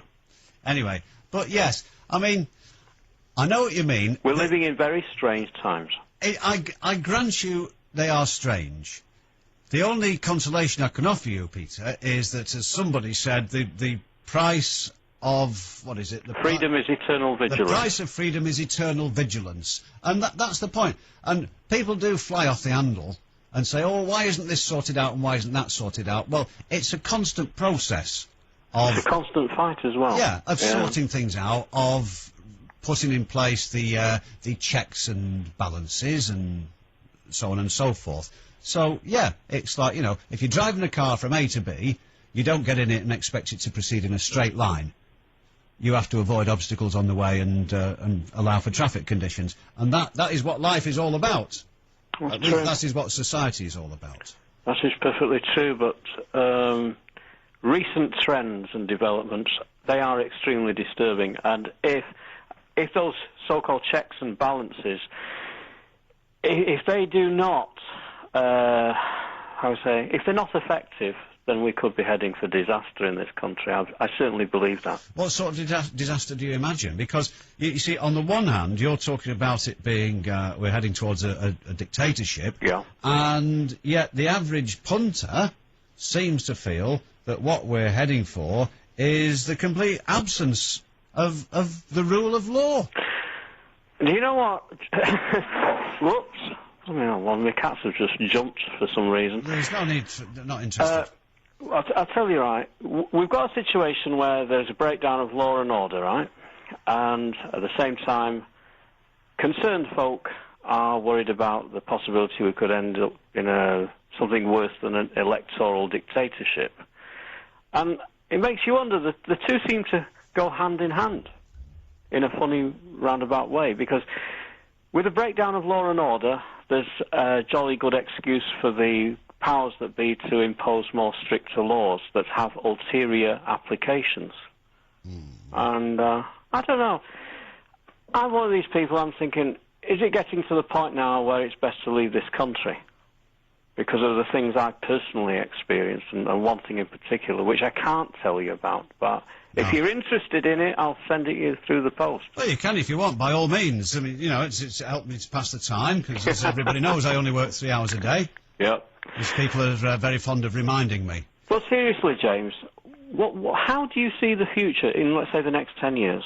With regards to things like civil liberties, human rights and all that. Look, Peter, I'll say this, and it will be very unsatisfactory, but it's something that I noticed a while back. And it's a little bit indicative of how good the human race is at predicting the future. Yeah. Okay? There's the famous one of the, I think he was he Austrian or something? He made very detailed calculations, and he proved in something like 1896 that if horse transport continued to increase at the present rate, by the year 1920, the entire surface of the planet would be 4.2 metres deep in horse muck. Yep. Okay? Now, whether he was right or not, perhaps it's too early to say. Yeah. Okay. So, but the other thing is this, and honestly, I'll never forget this. A while back, the Thunderbirds had one of its periodic revivals. Yeah. Okay? So there we are. There's Thunderbirds, probably... all the kids are going mad for it. It's 30 years after it first appeared on the telly. And isn't this... Right, how interesting is this? So you look at this, and they've got... This was in 1960. I don't think you were even knocking about, you, were you, 1960-odd? I was. Right. Oh. She said she was a twinkle in her dad's eye. I think, actually, that's... Yeah, a father uttered those immortal words. You're not, are you? Anyway, so there we've got an example of what man can imagine. And it's gone back years. Leonardo da Vinci, H.G. Wells and all the rest of it. Man can imagine all this, that and the other. So there you've got Jerry Anderson and everyone have imagined geostationary space stations. Rockets that can do all this, that and the other. Machines that can... what have you. Everyone's got radio communicators that fit on your wrist and all the rest of it. Okay. So that's what you can imagine. But when you watch the series, when they go to speak to someone, the grill in the loudspeaker is still made of brass. Yeah. Yeah. And they operate everything with a little two-pole switch. Yeah. There are no touch pads. That's right. So, you can imagine great concepts. They never come to fruition, yeah. But it's the little things. It's the little things. So, predicting the future, who knows? All I do know is that in 1997, when I saw Tony Blair walking down Downing Street, I wouldn't have predicted the complete bloody mess that he's made of Iraq and all the rest of it. I wouldn't have predicted that for a moment. In 1997? Oh, that was your cue to disappear. Was it? Yes, it was. There we are. That was Peter in Salford. Thank you. Only for reasons of time and interest, really. I think we're going to find out now. We've got a subject now, a test. I should have checked. Are we insured for all that in case we've scrambled somebody's brains? No. No, we're not. No. Thing is, Gary Burt might ring in a minute, and we won't know, will we? No. Unless he starts talking sense. Well, we're going to talk to one of our volunteers. I think probably legally we're in the clear if we say that, aren't we? Yeah. Yeah. Okay. We're fine. Yeah. Actually, while we listen to these, could you just check with our legal department? I'll ring the solicitors. Thanks very much indeed. Are you fed up with seeing Colleen, Nancy and Alex looking $1 million in Germany? Well, Key103 are inviting you to taste the Lambrini Girls World Cup party action down at Tiger on the 20th of June. Grab your mates and your glad rags and get there, because you could be the winner of a bling ring to rival anything Victoria has. Plus, listen to Feel Good Friday night to win a VIP package for you and 4 of your friends. Only with Lambrini and Key103. Practical German. Ich habe eine Panne. My car has broken down. Ich brauche dringend Hilfe. I need help. Ich habe vergessen, dem RAC beizutreten. I forgot to join RAC Rescue. Der 6 spezielle Patrouillen in Deutschland für die Fußball-Weltmeisterschaft unterhält. Who have 6 dedicated patrols in Germany for the World Cup. Ich bin ein Nincompoop. I am a nincompoop.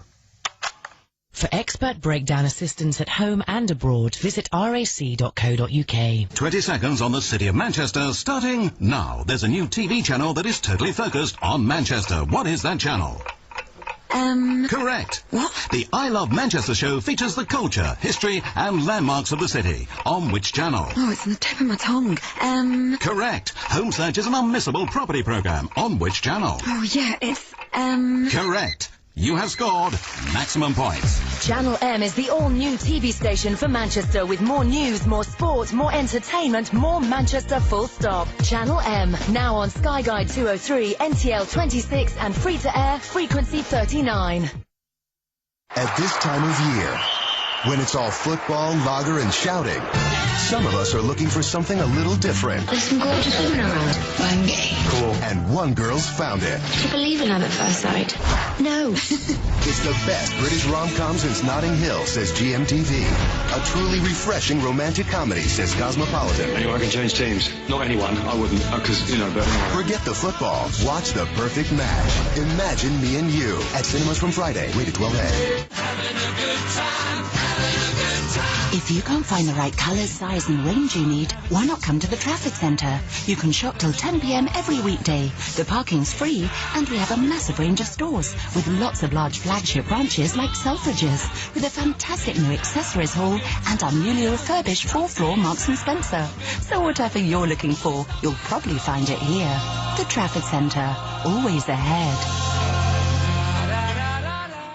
When Mum was out, he'd give me beer and show me videos, then do stuff to me. He said there'd be big trouble if I told anybody. I was dead scared to tell anyone, but one day I plucked up the courage. It was tough, but it's worse if you don't tell someone. If it's happened to you, when you're ready, visit the NSPCC website, don'thideit.com. or call Childline on 0800 1111. Remember, if you've been sexually abused, you don't have to hide it anymore. The James H. Reeve phone-in on Key 103. Call now on 0161 288 0103. And so we continue our radio experiment, and we'll speak to Joanne in Bury in a moment. Let's go to the answer desk. Yes, thank you. Gordon, who's 57, says he could hear a faint ticking noise. Paul, who's 38, said he could hear high-frequency noise at half-second intervals, followed by high-pitched beeps. That's quite detailed. What's the matter with him? Thank you, Paul. Get a girlfriend. Interference and crackling, Sylvia heard, who's 59. Crackling and whistling, says Tony, who's 32. A camera taking multiple photographs, says someone who's 39. What? James, I heard a squeaking noise and something was running, then I heard crackling, and that's from Jane, who's 14, which is interesting. Go back up. Go up. That's interesting, isn't it? That sound could be a dog whistle. Yeah. I wonder whether dogs can hear this, actually. I think they might be able to. We'll speak to Joanne in a moment. Nothing but that's not nice. I mean, she might have a dog. Oh, right, okay. Leslie says, nothing but my head hurt, which is also interesting because my head was hurting before when I was listening to it. Whistling and tapping, says Ange, who's 52. Knobs on your control panel being turned back and forth, says someone who's 48. Not me, Governor. That sounds really high-pitched and creepy, says someone who's 14, which is about right. And I could hear a pulsating beep almost like a grasshopper. I've also damaged hearing. Is this a mosquito deterrent device, says 18-year-old Jenny. Total silence, says Colin Middleton, who's 26. Music through headphones, says someone who's 42. Crackling and whistling, says Tony. And was that an alarm, says Leanne, who's 22. Right. 19-year-old Dan says nothing, and so does someone who's 23. Didn't hear a thing. Printer, says Damien, who's 19. It's interesting, isn't it? Yeah. Somebody else said it's not only like a printer, but they actually specified the make. Oh, did they? Yeah, make and model, I think. Oh, dear. And how long the guarantee's got. Right. Joanne in Bury. Hello, Joanne. Hello. Hello there.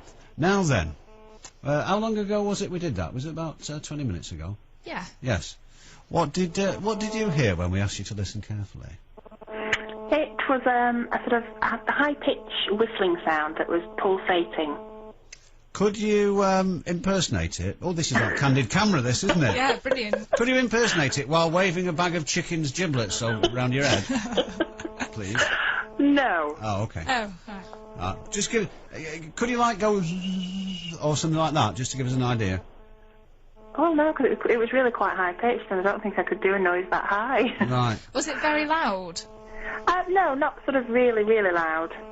But it's obviously loud enough for me to hear it, and I could hear it quite clearly. And we played it for about 20 seconds. Did it change at all while we were doing that? Towards the end, it stopped like pulsing. It was just a high-pitched, shrill noise, really. Well, isn't that extraordinary? Oh, I couldn't hear a thing, and neither could you. I could, if we turned it up very loud here, we could hear what somebody described it on one of the texts there. It's like a bit of a heartbeat. Yeah. But I think that was because the equipment here, we turned it up very, very loud on that. So I don't know whether that was the actual sound or something to do with the mechanical side of the equipment. I don't know. We've got a very complicated explanation from somebody in Aldershot. God blimey, it must be loud, mustn't it? Yeah. Who frankly wants, he either wants to get a life or needs a good slap. But I'll read out what he says in a second. Well, that apparently, Joanne, is this deterrent, which is, it's a ringtone. It started off as a, didn't it? As a deterrent. Yeah, well, right. I think it's, Oh, well, you bloody well tell her then. It's the same principle. There was an alarm that was put somewhere. I think it was it Leek in Staffordshire? Yeah. And they can put it outside your home if you're having trouble with antisocial behaviour. So kids can hear it, and they because it's so high pitched, they don't like it and they run off. And adults can't hear it, so you're fine. Safe in the knowledge that there's no kids hanging around, but they've now developed it into this ringtone, which is called a mosquito. But only kids can hear it now. Kids can hear it, which means they can play with the phones in classrooms, and teachers won't be able to hear them. We can't hear a thing for Joanne's phone playing up, actually, now. Hello? Hello, you sound as if you're shaving. Well, I'm not, I can assure you. Right. And it was created by a Welsh company. Right, so it started off as a deterrent, and it's got officially, it's got quite a specific cut-off point above a certain age. They said, was it about 20? Yeah, around that, apparently, if you're over 20 with the original, this deterrent thing, you shouldn't be able to hear it. Well, I can definitely hear it, and I'm definitely over 20. Right, well, perhaps it goes up as high as 26, I don't know. Oh. Okay, but anyway, so they've now moved that on to, I think they can actually adjust it so that certain age groups, they can target it to within like a 20-year age band. But that is now, and it just goes to show, we were talking about human achievement and imagination. The world's been crying out for this. You can now get it as a ringtone. Hey, listen to this, Joanne. Yes, I am. Right. And so you can have your mobile on, and it'll ring, and only you can hear it. Yeah. Or other people, like what happened in the office before. Yeah, this is how we come. Yeah, go on. Someone was playing it, and other people in the background going, "Turn it off! It's really annoying me." And others are like, "What are you talking about?" Yeah. So Andy said to me, "Can you hear this?" I said, "No, I can't hear a thing." And people were saying, "Oh, turn it off! It's awful." But some people couldn't hear a thing. Well, I couldn't hear anything. I certainly couldn't hear anything high pitched. At one point, with the stuff turned up very, very loud here, I could hear like a computer program going, like something going. Yeah. But it's flawed because it was just like it, wasn't it? That. Yeah. Well, I don't know. I could get a job on like doing special effects, couldn't I? Do it again. I can do the you know the USS Seaview. Oh. In Voyage to the Bottom of the Sea. I can do that. Do you want me to do that? Just quickly. Do you want me to do that, Joanne? Yes, please. Okay. You remember that? Voyage to the Bottom of the Sea? No, I'm not that old. I see. Anyway, here we are. Are you ready? Good one, Joanne. This is the nuclear submarine USS Seaview. You'll have to stop that buzzing because it's interfering. Do something. Turn round or something. It stopped before, didn't it? Lean on something. Touch your radiator. There you go. That's it, lovely. You ready? Perfect. USS Seaview.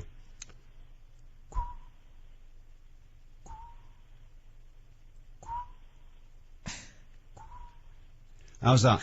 I couldn't hear anything. That was very quiet. Well, I know, it's top secret. It's on a secret mission. I can do the doors opening on Star Trek. Go on. But I've got a bit of catarrh at the moment. Got a bit of phlegm. Yeah, so it could be a right mess in here. Try it, though. Oh! Oh, no, I got a... All you did was sniff near the mic. Yeah, I know. Well, I've got a hanging Harry now. Rubbish. Yeah. Just with regards to Sorry, John. Who rang who here? I can't remember. Just with regards to the noises, I know myself and my daughter, who's 11, What? Oh, you've gone. Hold on. Hello? You get your signal back. Can you hear me? You can hear you now. Keep still. I say, when we've been out several times, we've both heard really shrill noises that other sort of people that have been with us haven't necessarily heard. And then yesterday when she came home from school, she did say that she'd heard a really shrill noise in class. So I'm just wondering if somebody maybe has got one of these ringtones then. Quite possibly. Yeah.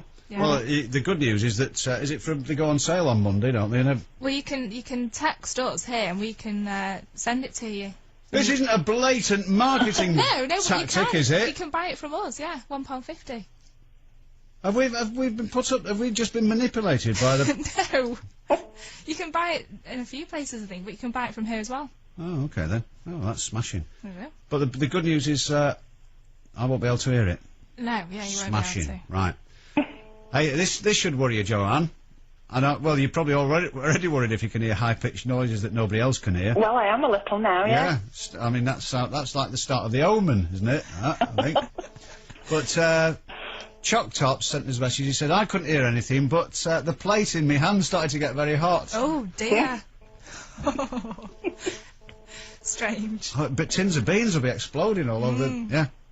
Right, well, thank you very much indeed for that, John. Age admitted? Yes, 34. 34, and you could hear it? Yeah. Right, that's very useful. Thank you very much indeed. You're only a couple of years older than that. And we'll get hold of John. You know, when we want to do conduct some drug tests? Yes. We can get her. She'll do anything. What she'll volunteer for anything, right. Yeah, cheap. Excellent. Thank you. Right.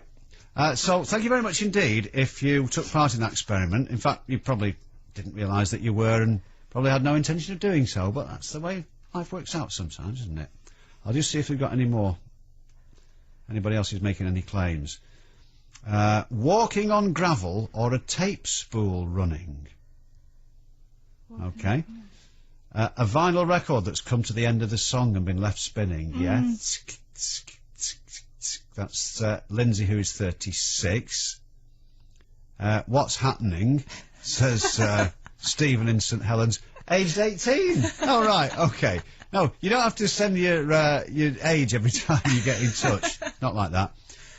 I'm 16, a bit like a horse. Oh, sorry, a bit like a horse running in the background. Thank you. I heard some crackling and some squeaking noises, says Tim. James, they're trying to criminalise everybody. Oh, I think that's something else. Better turn it down a bit in future. Right. Thanks.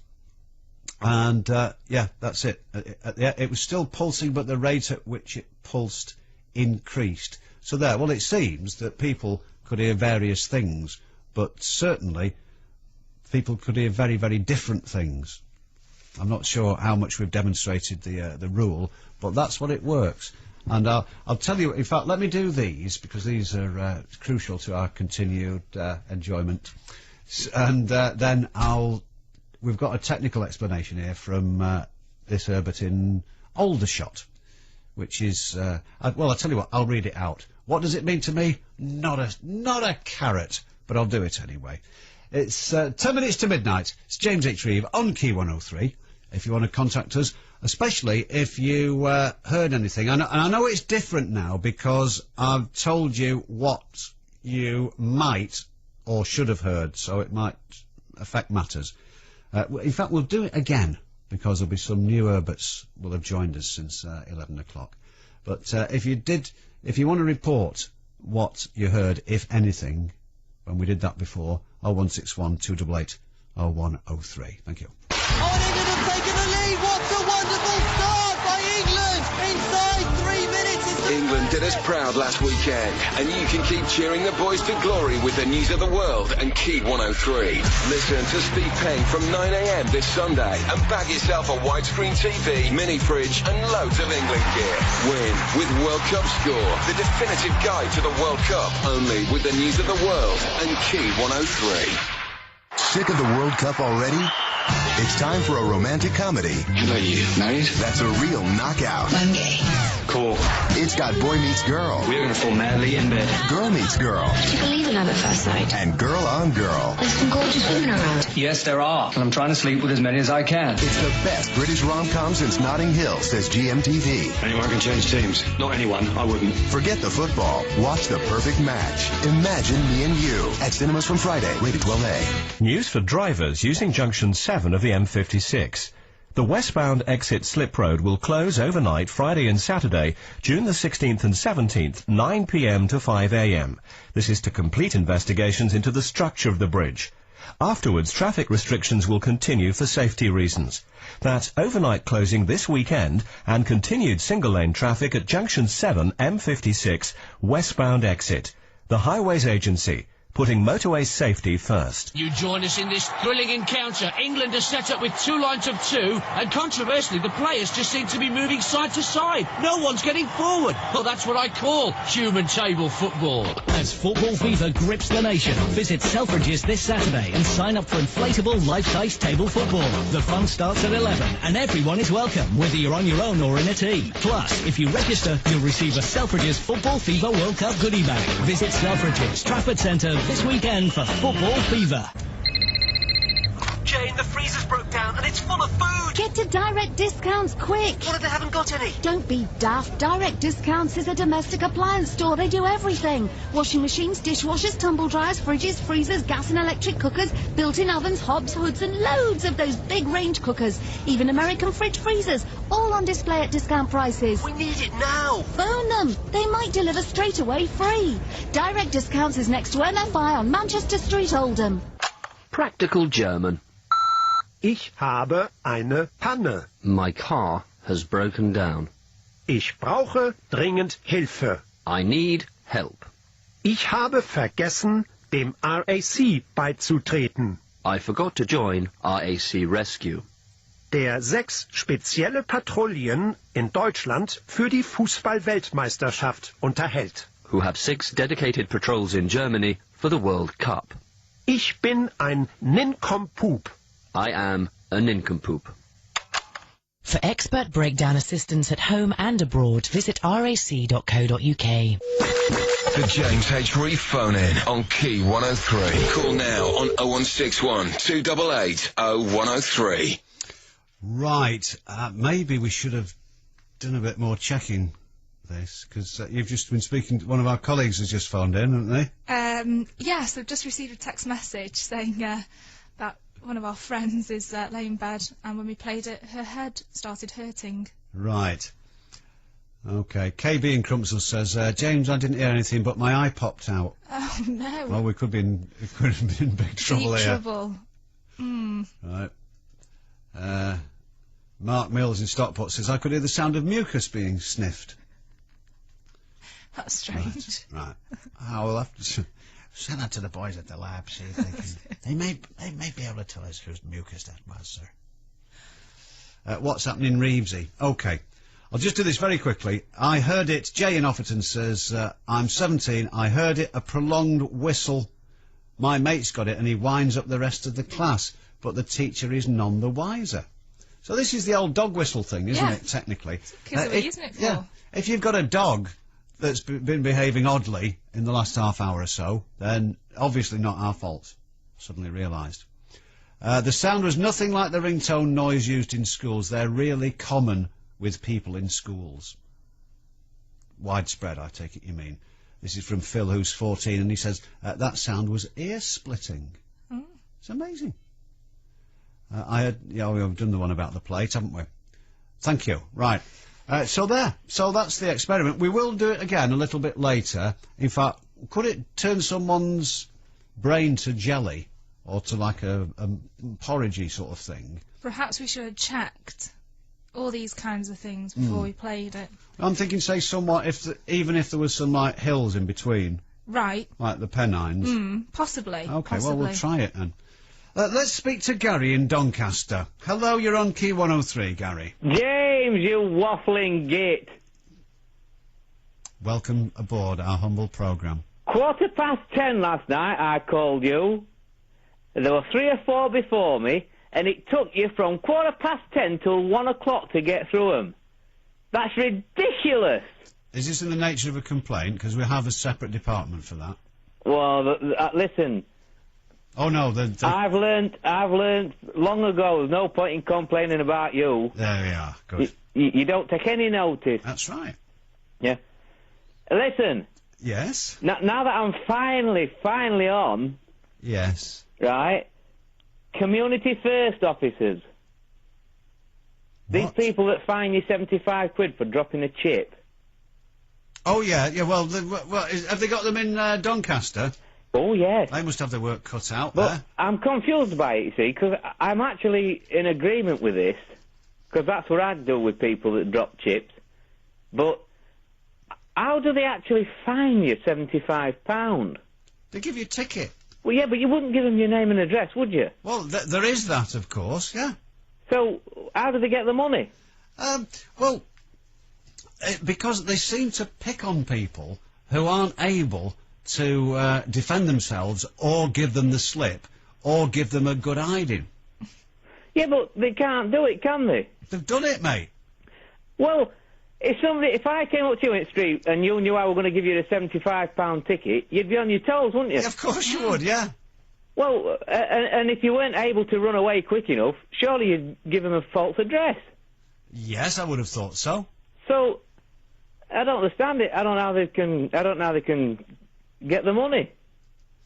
Right, we will have to look into this, of course, and find out how the whole thing works. I mean, have they got the power of arrest? I don't think so. No. They can't pin you down, can they?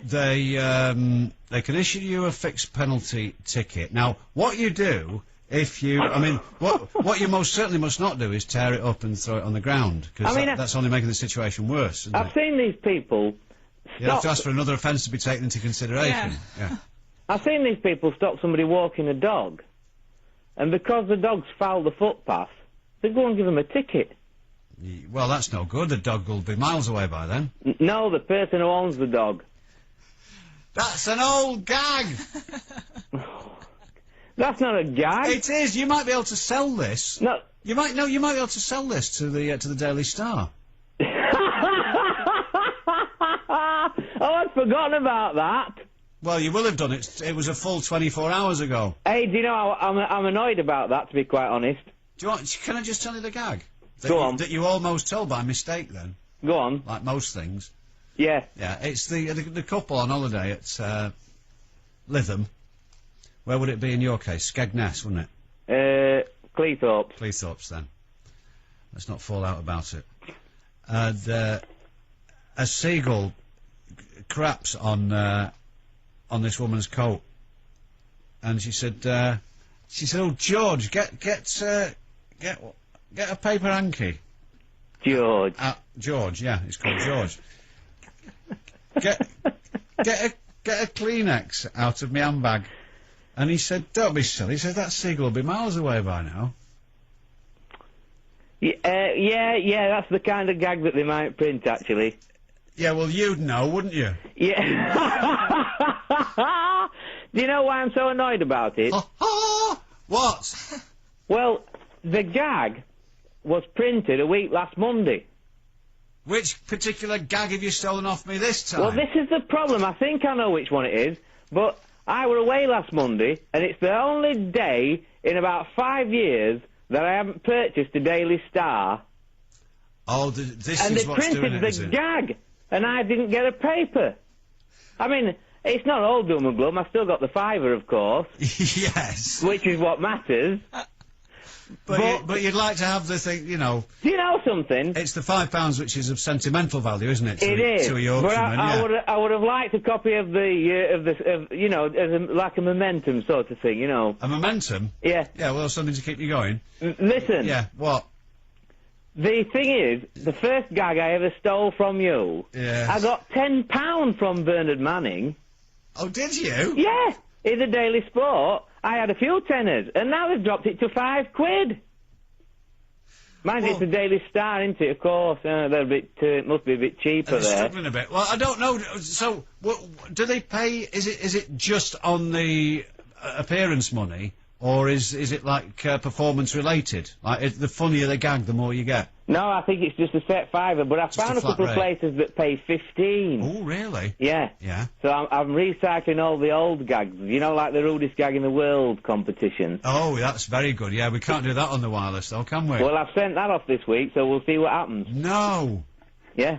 Hey, did you like the photograph? Oh, very funny. I loved it. Makes me look like Professor Robert Winston. Fantastic, isn't it? Hey, the better I get with this... funny. The better I get with this Photoshop, the better the photographs will be. Oh, you've got Photoshop, have you? Yeah. Right, okay. I'm having a day trip to Manchester when I get a bit better with it. You know, I'm going to put little wanted pictures up all over. Oh. Yeah. Hey, by the way... By the way, what? You were totally wrong about that capital punishment argument last night. No, I wasn't. Yes, you were. No, I wasn't. Listen, have you ever heard of James Randi? The amazing James Randi, yes. Have you claimed his $1 million? No, why? Is there $1 million going? There's $1 million going for a psychic. Yeah. Oh, well, right. Someone who can prove... that they are psychics. To James Randi's satisfaction. Well, actually, it's an independent scientific committee, isn't it? Oh, is it? Oh, excellent. So it's nothing to do with him in person. Right. You have to decide on the rules, and then you go for it. Right. Now, you haven't claimed it, have you? Not as yet, but I'll look into it. So you're not psychic, are you? Apparently not. So therefore, if we bring back hanging, you don't know that we're going to kill an innocent person. Oh, here we go.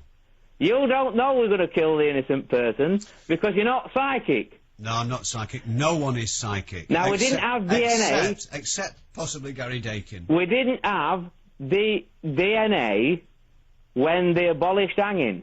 No, we didn't.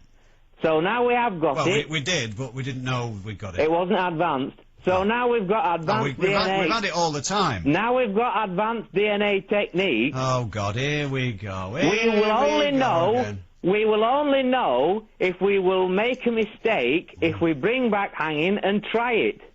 Oh, and that's a good idea, yeah. You're not psychic. So No. you don't know that we will hang an innocent man or woman. Well, you see, what we can do... Did they ever hang women? Oh, certainly, yes. I'm sorry? No? Yes, of course they hanged women. Does the name Ruth Ellis not mean anything to you? Oh, of course. Yes, right, okay. So, I've got you on that one, haven't I? What? No. No, let me explain a little bit of elementary philosophy to you. I don't actually believe, that they ever did hang anybody wrongfully, did they? No, you wouldn't. No, they didn't hang. They didn't hang anyone whom they believed to be innocent. No. I don't think they actually ever hanged anybody wrongfully. No. Well, they certainly. No, they only hanged people who had been found guilty. Yes, but nobody was ever innocent and hanged. There are several people whose convictions are under considerable doubt. I don't believe so. I think you'll find they are. I think there's one case in history of one man who they believed they'd got it wrong. And then, when they checked into it, they found out that they had actually made the right decision. Oh, that's good. Okay. So nobody was ever hanged. So no one has ever been hanged who wasn't guilty? Who wasn't guilty? No, I don't think so, no. Guilty of what? Of the crime that they was hanged for. Right. Do you think that for example, Ruth Ellis and various people who were found guilty of murder and executed, do you believe that had the law been different, they would have been treated differently as a result? In the case of Ruth Ellis, it's argued that under today's law, she would have been found guilty of manslaughter on the grounds of diminished responsibility, for example. Well, how can I answer that? Well, I don't. I'm saying, what I'm asking you is, do you understand that people who were found guilty, that the death penalty was it wasn't that blunt an instrument, actually. A surprisingly small number of categories of crime did carry the death penalty, Well, you're stepping off the mark a bit here. No, I'm telling you. It's there were various types of murder, and as it has been decided, there always have been. Well, there were various types of unlawful killing. This is another point on this discussion. Nobody is suggesting that if you brought back capital punishment, you would have to hang everybody that committed a murder. Well, some people who ring me do. No. You could have. I think they would hang every 10th man. You could even go as far as to bring in a new court, which would have a trial for those who have been convicted of murder beyond all reasonable doubt. Oh, great! Oh, good! You're going in the right direction now. You're going in the right direction. Lovely. Wait a minute. Oh, come along now. We'll have you soon, mate. Wait a minute. They'll be retried. Here comes. Once. Here comes the bumblebee heading towards the nectar. Are you listening to what I'm saying? The jaws will clamp You were like this last night. This is exactly what you did to John in Bury Are you consulting your notebook here? And Brian, every time they started to speak, all you could hear over the top of their voices was yap, yap, yap, yap, yap, yap, yap. You wouldn't let them say a word. I'm going to let you speak because you are going to drop yourself right in it. I don't think so. I don't think. Please continue. I've got a pal who's a police officer, and he said anybody who thinks that it's still possible to make an error doesn't understand. Oh, well, I didn't realise you were taking advice from someone so qualified as a police officer. Oh, I am. Oh, right. Right, now listen. We could have an extra court, and this court would be set up to try people who have been convicted of murder beyond all reasonable doubt. So they would retry them to see if it was possible to convict them beyond any doubt. And if they pass that test, hang them. Okay. But I wouldn't need that court, because you know what I would use? I dread to think. Common sense. Because there are God people... blimey. There are people that we know are guilty, even before we try them. Yes. Because there are certain circumstances where it's obvious. If they've been caught red-handed, if they've been filmed on a videotape in a town centre. Oh, you're doing it. This is beautiful. This is music to my ears. Go on. Go on. So where it is obvious, then hang them. Right. Now, when it's not obvious, when there's not that conclusive proof, well, then obviously lock them up. Keep it coming. Keep it coming. And then you're not taking the risk of hanging an innocent man. Right. But you see, no one has ever been hanged, Gary, where it hasn't been obvious. No one has ever been hanged where it hasn't been obvious. No, that's true. Nobody has ever been hanged unless they've murdered somebody. I think you'll find that's not the case. I think you'll find that is the case. Well, we could argue about this little bit, about whether you mean murder in the sense of unlawfully killed, or murder in its legal definition. But the point is this. Nobody has ever... No innocent man has been hanged. No innocent... Okay, well, look, I'll make a note of that, and I'll go and check, okay? No innocent... Shall we say person? No innocent person has ever been hanged. Okay. And that was before DNA. Yeah. Before. Right. Right. Okay, I'm just going to check on that. Right. Right. Now, don't you think you should have checked that years ago before you started opening your mouth? Right. Let me give you the case. Do not answer that question. I'm interested to check any assertion which is made. Oh. I have. You've been bambling on about this topic for at least 15 years to my counting. I have. And you've not checked that fact yet. I have. Because, as I've explained on a number of occasions, the past does not interest me, only the future. Oh! The past doesn't interest you? No. So it doesn't matter whether we've hanged an innocent man in the past or not? It's regrettable, but it's not relevant to this discussion. Right, so it only matters about the future. Well, you can't tell me that we will make a mistake in future because you're not psychic, so that's a cockeyed argument to start with. You see, that's very interesting, because you've just insisted that we talk about the past, and when I talked about the future earlier, you said that wasn't allowed. No, it's allowed. But you can't tell me that I'm going to hang an innocent man. Well, I was going to apprise you of something that you probably haven't heard of, called the theory of induction, or a priori evidence. Would you like me to expand on that? Yes. Okay. A priori evidence states that which has occurred to an observable degree in the past will occur again. Oh, not necessarily.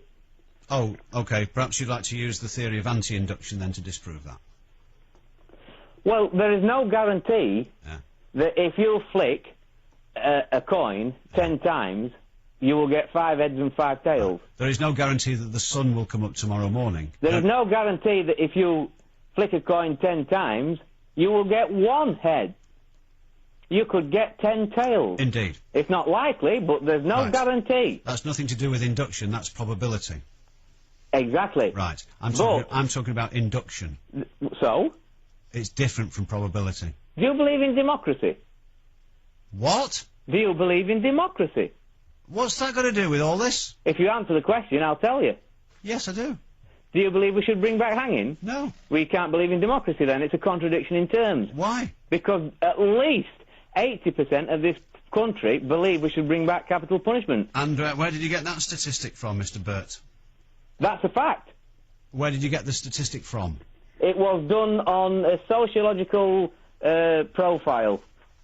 What does that mean? It's a representation of a socio-economic profile of the representative sample of the economic profile of the social economic profile of the area. I don't know what it means. No, you obviously don't know what it means. But Thank you very much they indeed. do representative samples, and then they come up with these figures. Right, well, I've no idea what that refers to. So let's just stick to the point, shall we? You know that the majority... Look, you could do a phone-in yourself. We did one last night. You could ask people to ring in, yes or no, do you want capital punishment bringing back? And 80% at least will say yes. Oh, you know that, do you? I do. So you're the one that's psychic? No, I'm not psychic. I've asked a lot of people. Right, how many? A representative sample? Yes. How many? I've asked a representative sample. How many? Few dozen. Right, okay. Well, I'm sorry to introduce the tedious discipline of statistics into this, but because obviously it doesn't compare with your own efforts in the field. However, it has been established that 1,000 is the absolute minimum required to constitute by people who've been doing. There's nothing in sociology which says you can't do smaller representative samples at all. Well, the people who have been conducting opinion polls since the 1930s. They started actually opinion polls. Did you know that? Yeah. Yeah. Well, and they find that £1,000. 1,000 pounds. Well, that must be how much money you've got off me off jokes. I can guarantee you that when there's an election on in this area, I have 20 people who is going to win. Oh, this is ridiculous. Can we go back to What's ridiculous about it? I'm always right. We've shot off down a rather tedious cul-de-sac here. I was about to explain to you the principle about the crucial point of this argument which you will not grasp. And you use all the various tricks of self-delusion to avoid having to understand it. So I shall explain. Oh, I've got one for you. I shall explain the theory of induction. Yes, and then I will pull the rug. Up. Then I'll pull the rug over your feet. Don't mention rugs. Why? Doesn't matter. Oh, yeah. Where did you get that wig? Right, I'm sorry, you can't be allowed to digress any further. Thank you. Right, I'll beat it. When he's calmed down a little bit, I'll beat him again another night. I can do it easily. It's like that. Puff, puff, puff, puff, puff. One arm behind my back. Puff, puff, puff, puff, puff. Common sense, says somebody. Common sense. It was common sense that in Salem, witches should be burnt. Common sense changes all the time, says a texting person. And, James, the only thing you can be still hanged for is treason against the Queen, says Stephen Gordon. I don't think that's the case anymore. In fact, I think the only two things for which you could still be hanged were treason and arson in a naval dockyard. Really? Yeah. And that's setting fire to things rather than any cheap gag which you might have considered making to do with sailors' habits. Anyway, but I believe those have been scrubbed now, so there's nothing still carries the death penalty, as far as I'm aware. But I should still be careful if you are in a naval dockyard and arson crosses your mind. Put it behind you. At 16 minutes past midnight, are we going to? What does Christy want to talk about something? Yes, she okay does, then. yeah.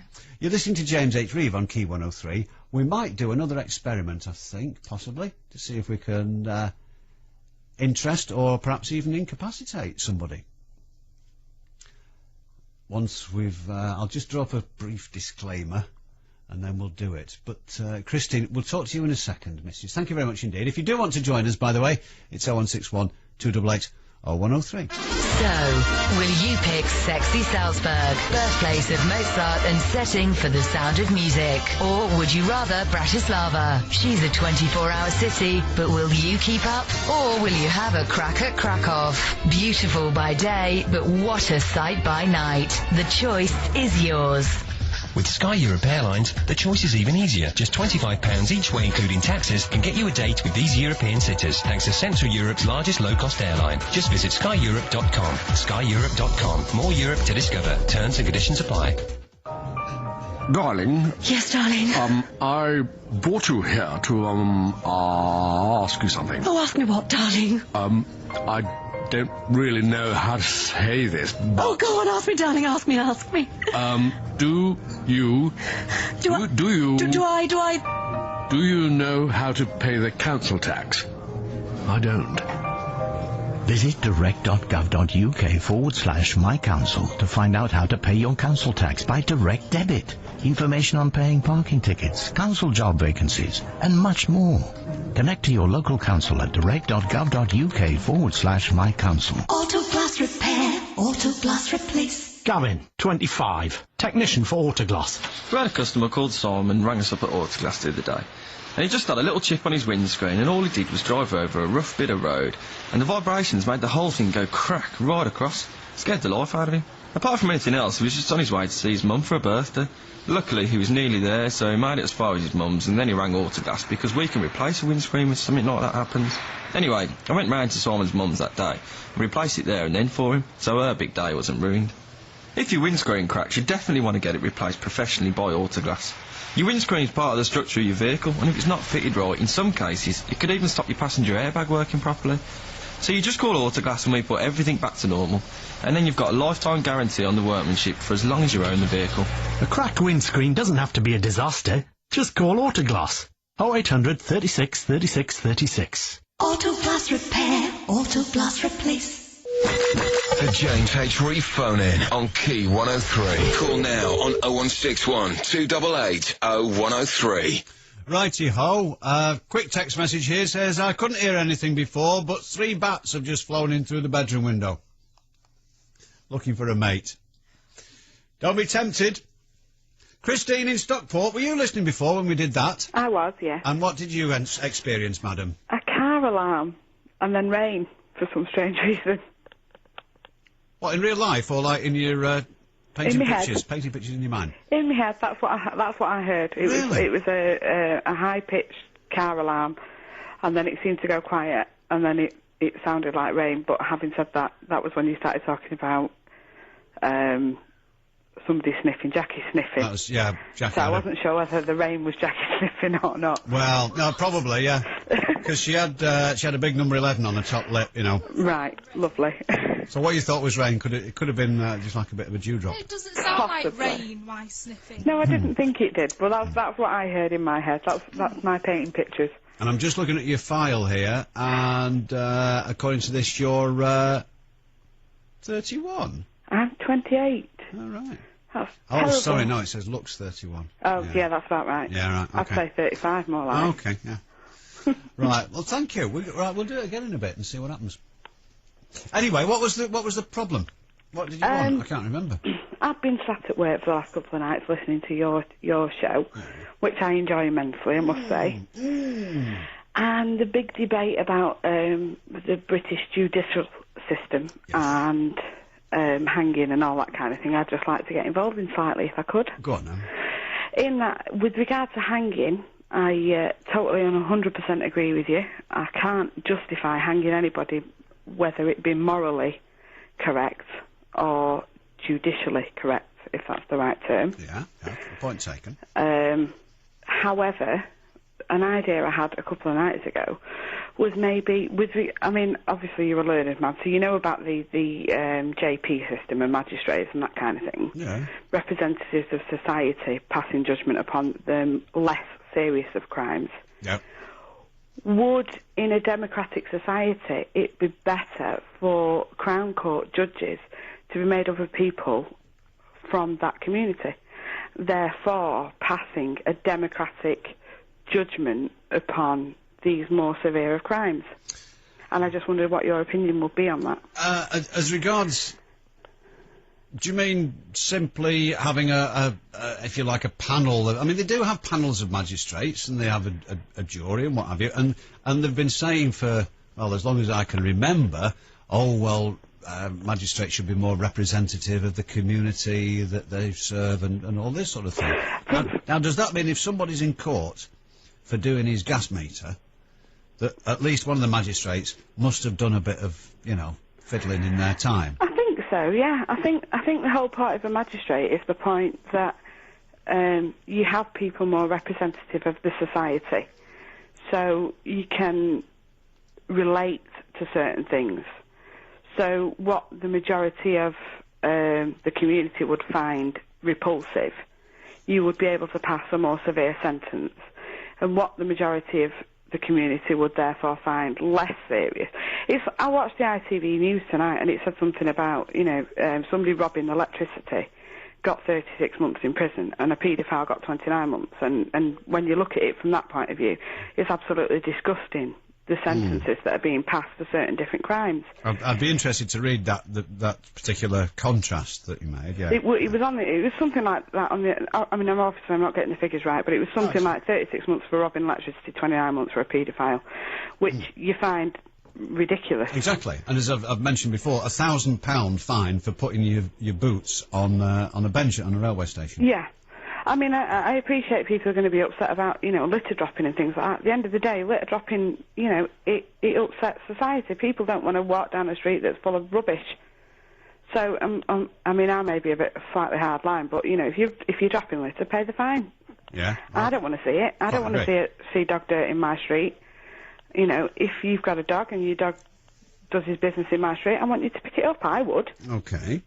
So, but what I'm talking about is a more severe of crimes, where you go to Crown Court, you have a solicitor that's been turned into a judge who's passing sentences on people, and I don't understand why we can't be more democratic in our judicial system, in that the community then passes sentence. What I'm actually getting back to is the fact that, I agree personally, myself, I don't agree with hanging people. I don't agree with the death penalty, whether it be a biolethal injection, hanging, electric chair, whatever. I don't believe in that. However, if we were more democratic and the society on a whole believed in that, then maybe that would be a route towards it. Having said that, I would never bring it back. I just think it would be a lot easier for society to pass judgment on somebody in their community than it would be for a judge to pass a sentence it's not really anything to do with him.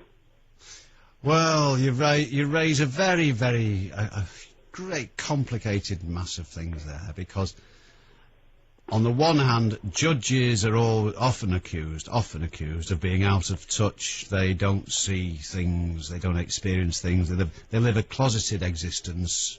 I don't know who it is, but every so often, when I'm coming down Great Plew Street, everyone has to pull into the side of the road and get out of the way because someone with a police escort in a big limo goes cruising by, and everyone, well, you have to get out of the way. And the police make that perfectly clear, because this is the personification of the law, it's a circuit judge or something, making his way to Manchester Crown Court. So he goes around the place in the back of a limousine. And then, of course, the first time they get burgled, then, of course, something's got to be done about this terrible crime wave that's sweeping the country. Well, that's it. Right. On the other hand, what do? Do you put someone in charge of someone's liberty and say to them, right, what we want is someone who is a little bit of a crook?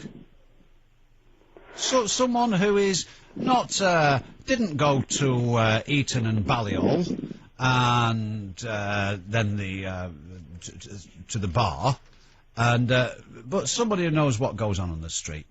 Okay? So you've got a case there. I mean, in fact, there's a case of which I'll give you a very good example of one in a minute. But let's say this. Let's say Herbert Scrott is a magistrate, and he's looking there, and he looks at this bloke, and this bloke is clearly a bit of a handful, and he's accused of assault or something like that. Yeah. And he puts up a stout defence. But your streetwise magistrate looks at him and goes, I don't care, mate, that's all legal flim-flam, that. Right? I know what I would have done, and you've done the same. And therefore, I am using my common sense and my experience of life to ignore the law and deliver a verdict which has not been proven. Yes, I accept that. Okay. But having looked into... Just let me... You know, there's somebody around here who makes a handsome living out of getting people off driving charges. Yeah. Okay? He's quite a famous celeb lawyer. Yeah. Now, there was a case where a man was found not guilty of drunken driving, and there's a limit to how much of a picture I can paint here, but let me put it this way. He was acquitted, even though his blood alcohol level was a number of times the permitted maximum. Yeah. And his vehicle was upside down in a ditch in the middle of nowhere. Right. Okay. However, what was pointed out by this solicitor was that the police couldn't prove that he had been driving that vehicle. Mm-hmm. There was nobody else for miles. How he got there, we are left to imagine for ourselves. Yeah. Who was driving the vehicle instead appears to have disappeared into thin air. Yeah. However, can you prove that this man was driving this vehicle when it crashed? Mm-hmm. No. Case dismissed. Right. Okay. I've got a two-tiered argument. That's all we can say on the subject. Yeah, I understand that. You might say in a case like that, someone who was a bit more of the streetwise Democrat that you're proposing, Christine, yeah, could say, well, come on, I can put two and two together. Yeah. There we are. Yeah, like I say, a two-tiered argument to that. I'm not proposing that the jury decide... I'm proposing that the jury decide who's guilty, who's not guilty, and then a bench of people from society pass sentence. I'm not saying whether the people from the society, the jury are going to say whether that person's guilty or not guilty, and then the judge, made up of representative proportionalisation of that society, then pass judgment. Or decide on a sentence? Yeah, basically. Okay, The jury are going to... It's the same sort of principle that we're doing at the moment, but instead of there being one judge that passes one sentence in his opinion, I'm talking about a bench made up of people from society who are going to reflect that society's opinion with regard to the punishment that this person should take. Okay, I mean, I'm sure sophistication of and improvements to the judicial process are always welcome, and there will always be problems, and the struggle is to try and get things right. Yeah. But just to go back to your very first point, you said that you couldn't bring yourself morally to agree with the death sentence. Correct. The death penalty. But if there was a bench of, say, 3, that would be my opinion. If the other 2 therefore did, then I would be outvoted. It's a democracy. It is a democracy. In a smaller sense of the word. We're not talking about, a widespread democracy as in across the country. Yeah. But you're talking about your own community, the community that means... Okay. I mean, democracy is the least bad form of government. So, but it's it's the best we can come up with. It is. But I can't think of any other way of doing it. All right, but let me say something that might surprise you. When it comes to morally disagreeing with the death penalty, yeah, I'm not sure whether I do or not, to be honest with you. No. If we could all have a nice chat about it, yeah, and all the learned people in the world could sit down and we could thrash it out and come up with a view, it might well be that having listened to them all, yeah, and we would include people like Gary, just to balance it up. Then we could, because we must hear the voice of the ignorant, irrational person. The ignorant and bigoted. Yeah. And we might all agree and say, well, yeah, if someone has committed a murder or taken a life in these specified ways, then they forfeit their own right to life. Yeah. And I would quite happily... But I don't necessarily disagree with that. Yeah, I would quite happily sign up to a thing that said, yeah, we, the undersigned, agree in principle that someone who's done that has forfeited. Yeah, I would be perfectly happy with that.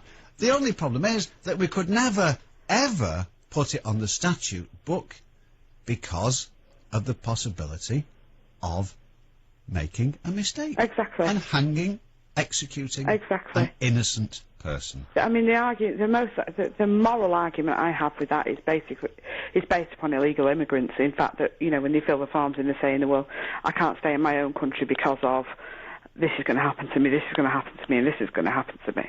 Now, my other half would be saying, send them back, and I'm saying, are you going to be the person that decides to send that person back and therefore be responsible for their death? How do you know that what they're putting on their forms is wrong? Are you going to be that person? Exactly. And I couldn't be. I couldn't be that person. Having said that, having looked into the JP system, the problem I think that the Justice of the Peace and the magistrates have got at the moment is they are actively looking for people from different areas of society. Older people, younger people, people with a bit of a shady past, learned people, basic, bog-standard members of society. The problem is people out there don't understand that they can just go fill in an application form and say, look, this is what I want to do. I want to do this for the benefit of my society. I'm not going to get paid for this. I'm willing to give up my free time in doing this. Please consider me. Now, people like Gary before, yeah, all right, he's opinionated, but he's got every right to do that. And if his opinions are so strong and he wants to enforce those opinions, surely that's the sort of thing he should be doing, rather than, midnight on what are we on, Wednesday? Yeah, well... Ringing up and arguing with people like you with nonsensical arguments. Arguing with people that can affect things. Well, OK, the call to action then, but we've just had a message from the lads on the night shift at Hot Point in Haywood. It said, could we just make one exception and hang that git from Doncaster? Well, it's when things like that are, you do find yourself rocking a bit when that prospect is dangled before you. Right. You're probably still continuing to orate, Christine, but we've had to bin you because we're under the most appalling pressure, aren't we? Aren't we, really? Yeah. Because we've got to do some of these. We've also got something to do for you before we make way for your hour of non-stop music. Listen to this, though, first. Key103. LastMinute.com currently has tickets for this weekend's hottest gigs at Old Trafford Cricket Ground. Richard Ashcroft with Razorlight this Saturday at only £15, half price. The Foo Fighters with the Strokes this Sunday. Tickets are now only £25, down from $37.50. And no booking or transaction fees apply. To take advantage of these exclusive deals, log on to LastMinute.com now. Once they're gone, they're gone. LastMinute.com. The place to buy tickets online. Babe, I don't want to scare you, but something very weird is going on. What's that, love? We're sitting in TGI's, and I'm eating a delicious Cajun chicken sandwich with fries. Yes? But it's daytime, and it's a huge portion, and it cost me less than $5. It just doesn't make any sense. Lunch has arrived at TGI Fridays with full-size main courses from just $4.95. Available Monday to Friday, 12 to 3. TGI's in daylight? Try it. It's only a tiny bit weird. It's not even Friday. I'm telling you, those Americans are up to something. News for drivers using Junction 7 of the M56. The westbound exit Slip Road will close overnight Friday and Saturday, June the 16th and 17th, 9 p.m. to 5 a.m.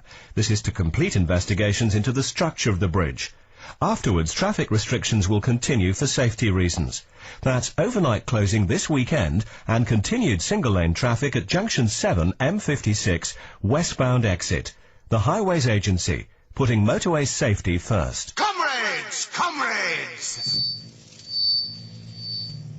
Where are all the comrades? Decadently at home booking flights, sir. It's all part of Monarch's low-cost revolution. They're giving up to 50% extra web discount. 50%? What, along with the allocated seating, free newspapers, and all the other extras? Yes, sir. Book at flymonarch.com by the 15th of June and get up to 50% extra web discount. Flymonarch.com. Expect more, pay less. Quick, give us your laptop. Landlords, the law has changed. By the 3rd of July, if you rent out a house or a flat, you may need a property licence. Inquiring about the property licence by phone could cost you 15 pence. Inquiring by post could cost you 30 pence. Inquiring online could cost you 40 pence. Or you can do nothing, which could cost you up to £20,000. To find out if you need a licence, visit propertylicence.gov.uk or contact your local authority. The property licence. Make it your property. I'm Eileen and I'm quitting with nicotine. I quit cigarettes about 6 weeks ago and I find that the nicotine lozenges are definitely helping. When I get a craving now, I pop nicotine lozenge in my mouth and I find that my cravings are gone within minutes. Before I quit cigarettes, I was really worried that I was going to put on a lot of weight. But I find they help take away my cravings for cigarettes and they help to reduce my food cravings. Eileen quit smoking last year using nicotine CQ 4mg lozenges, which helped Eileen control her cravings and her weight while she quit. Requires willpower, contains nicotine, always read the label. He's heading home again! Football. I'm tired of football. And footballers. I wouldn't mind their money, though. Don't dream about the lifestyle of a footballer's wife. Win it with Boots and Coca-Cola. 2 nights in a 5-star London hotel, tons of pampering, shopping at Tiffany's and Harvey Nichols, plus dinner at 2 swanky restaurants. Drop into Boots before the 5th of July for how to enter, plus our special deal of any 2 500ml bottles of Coke or Diet Coke for £1.30. No purchase necessary. Conditions apply. Boots and Coca-Cola. It's the perfect match! The James H. Reeve phone in on Key 103. Call now on 0161 288 0103. It's 22 minutes to 1 o'clock. We've got a number of messages have arrived by email detailing people who have been hanged in error.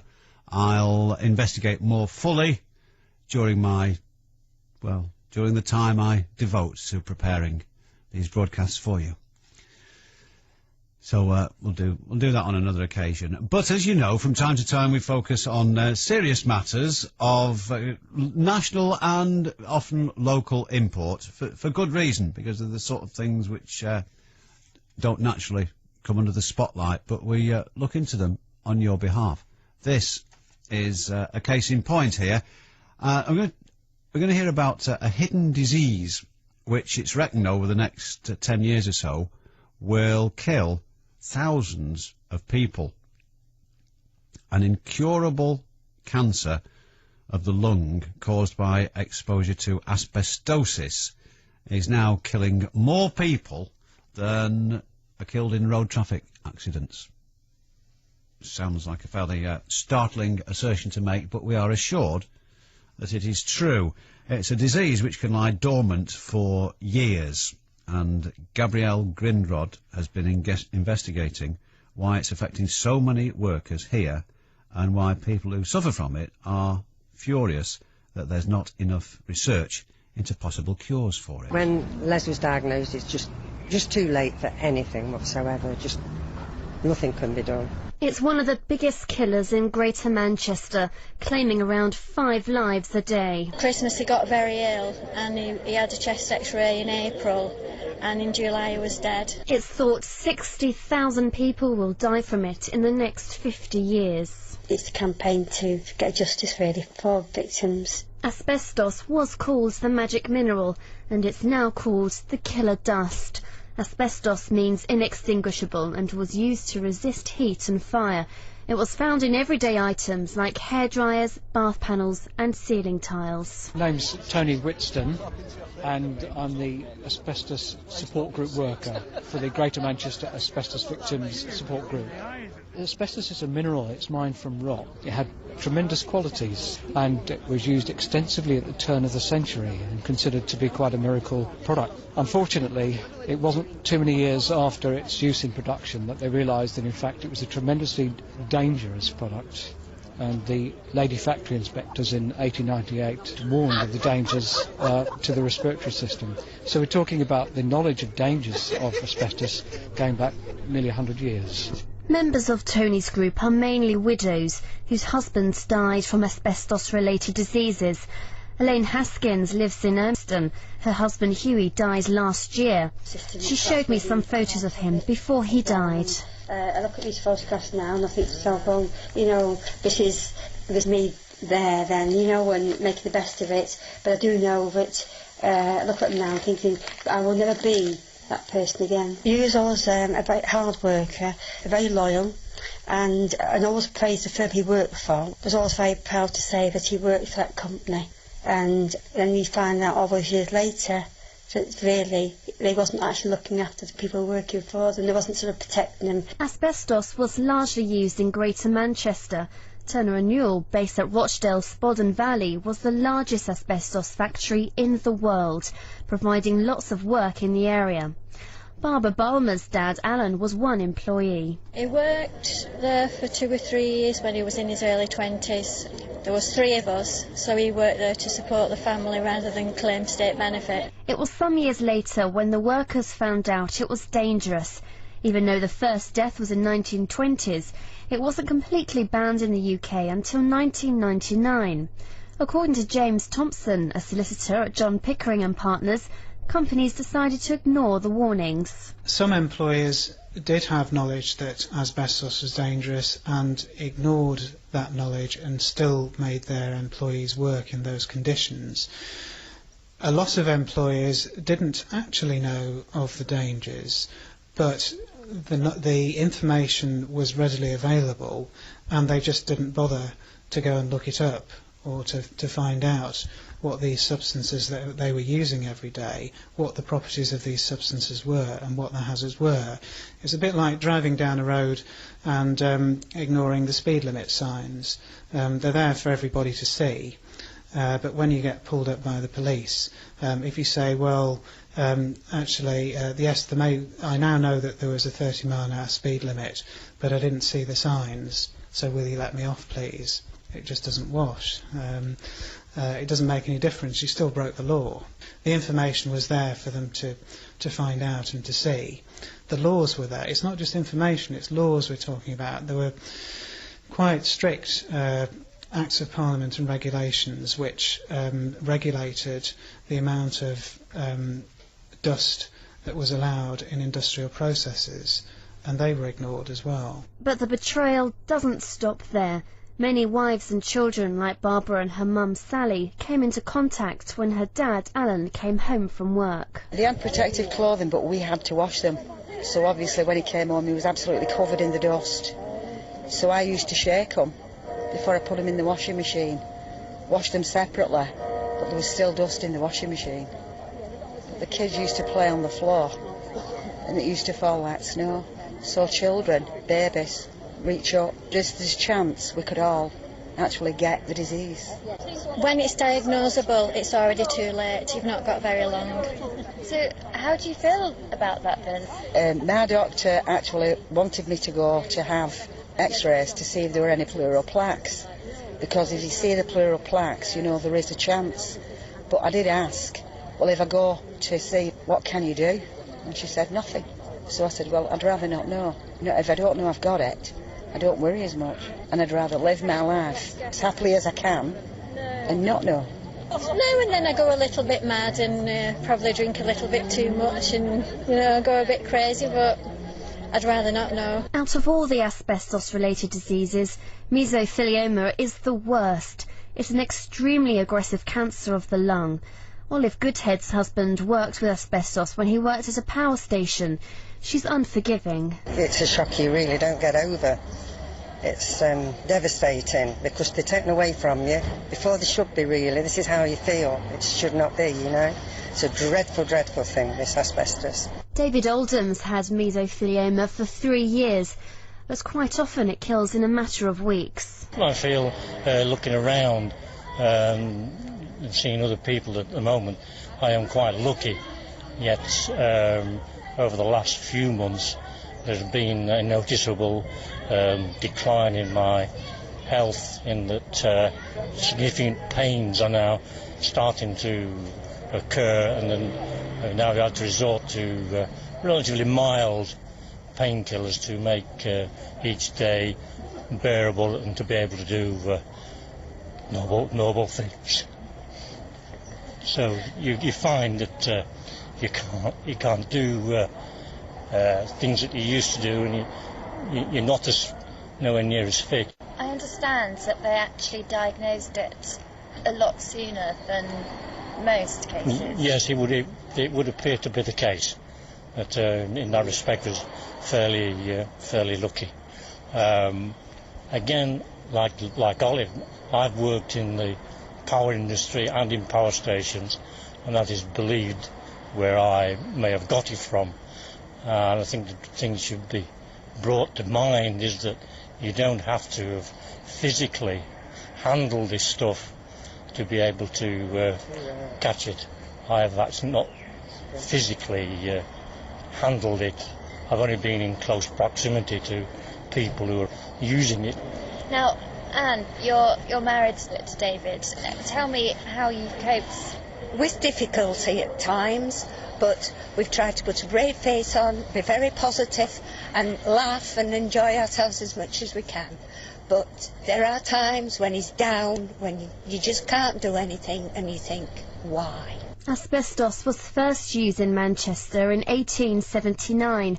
Tony Whiston says the city has a strong connection with it. The company Turner & Newall were one of the first companies to exploit the use of this mineral, and they developed a factory in Rochdale, in Scotland Road, which was the first manufacturing asbestos factory and the largest in the world in its time. And really the history of asbestos in the UK is the history of Turner & Newall. Production for asbestos stopped in the mid-90s. However, there's speculation it's still present on the site in Rochdale, where a planning application for homes and a children's nursery have been put forward. Jason Addy is from the protest group Save Spodden Valley. It's a material that's banned in the EU and it's banned in Britain, but it's still being peddled throughout the developing world. There are people today, as we speak, directly in contact with asbestos dust. We must have a worldwide ban on this evil mineral. The realisation workers have been betrayed by their employers is devastating, and it's still being used across the world in over 100 countries. I spoke to Barbara Balmer at the unveiling of an international asbestos memorial in Rochdale at the end of April. We've come today because it's Workers' Memorial Day to remember the dead people. 100,000 people have died around the world this year from asbestos disease. We're also here to call for a worldwide ban on asbestos because it's still mined and used in the developing countries, and it's very important that no more people lose their lives to it. And the Workers' Memorial motto is remember the dead and fight for the living. People with asbestos-related illnesses in the UK will reach 10,000 a year by 2020. Tony Whitson from the support group says some people just haven't heard of it. We don't know more about it largely because it's with respect ignored by the media. These deaths occur behind net curtains in people's rooms. Every 5 hours someone dies from mesothelioma. If this were to happen all at one go, and you had a tragedy that sometimes occurs like a train crash, everyone would take notice. But this wretched disease is killing people every day and has done for years and will do for years to come. And even though we've stopped using asbestos, it's still present in buildings today, and many people don't even know they've come into contact with it. I think it's deplorable that the government is not making making this as prominent at least as smoking. Yeah, they should. They because really it is should. As bad as, or probably worse than smoking. And it's still in a lot of houses. It is round boilers, in the walls, etc. And so there still are a lot of people coming into contact with it. Teachers in some old schools putting drawing pins in the wall. Families are furious companies allowed their husbands to work with the material, which could kill them up to 60 years later. Elaine Haskins is fighting for compensation. I'm fighting for justice for Yuri because somebody out there is responsible for his death and that they need to be made responsible for that. It's not going to bring him back, but by the same rule, I don't want him to have died in vain, just, and that's it. Recently, the House of Lords decided to cut the amount of compensation families would get. At the centre of the dispute was the case of Sylvia Barker. She was awarded £152,000 3 years ago for the death of her husband. Representing her and many other women is James Thompson. The decision announced by the House of Lords has a profound effect on many mesothelioma cases. The main problem with this decision is that people who came into contact with asbestos in more than one job now risk coming out with less than full compensation. So this means that one of the main consequences of the House of Lords decision is that people claiming compensation will only get a fraction of what they should be entitled to. Do you have any idea why the House of Lords made this decision? Well, the House of Lords say that they made the decision that they made because they thought it was not fair on employers to have to pay out full compensation when someone else might be responsible for the mesothelioma and not them. That's the reason they gave us. And how does that make you feel? It makes me feel as if the Law Lords probably haven't quite appreciated the position of the claimant. It's been predicted the number of people with mesothelioma in the UK will reach 3,000 a year in just 20 years. At the moment, the figure is nearly 1,900. Elaine Haskins says it's important to remember them as people and not statistics. You know, they missed the dad, and my son actually has been doing some DIY and, you know, putting decking down at home. And he said to me only the other week how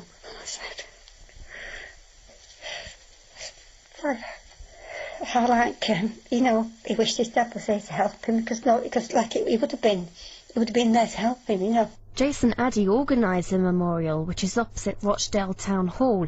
I asked him why he felt it was so important. We unveiled an international asbestos memorial. It's quite fitting that the memorial for asbestos is in Rochdale because this was the birthplace of the world's asbestos industry. Also in Rochdale, the world's first asbestosis victim, a disease that's caused by exposure to asbestos, a lady called Nellie Kershaw. She died in 1924, aged 32, mother to 2 small children, and she was the world's first asbestosis victim. I also asked Barbara Balmer what she hopes for the future. I want to see it completely banned and never ever used again, and that one day I'll come here and I'll lay some flowers and say rest in peace, Dad, because I know there's not going to be any more deaths. You know, because this is the first time we've had somewhere to lay flowers and shed a tear and say a prayer. Now there's actually somewhere we can come and, you know, cry or shout or scream or whatever.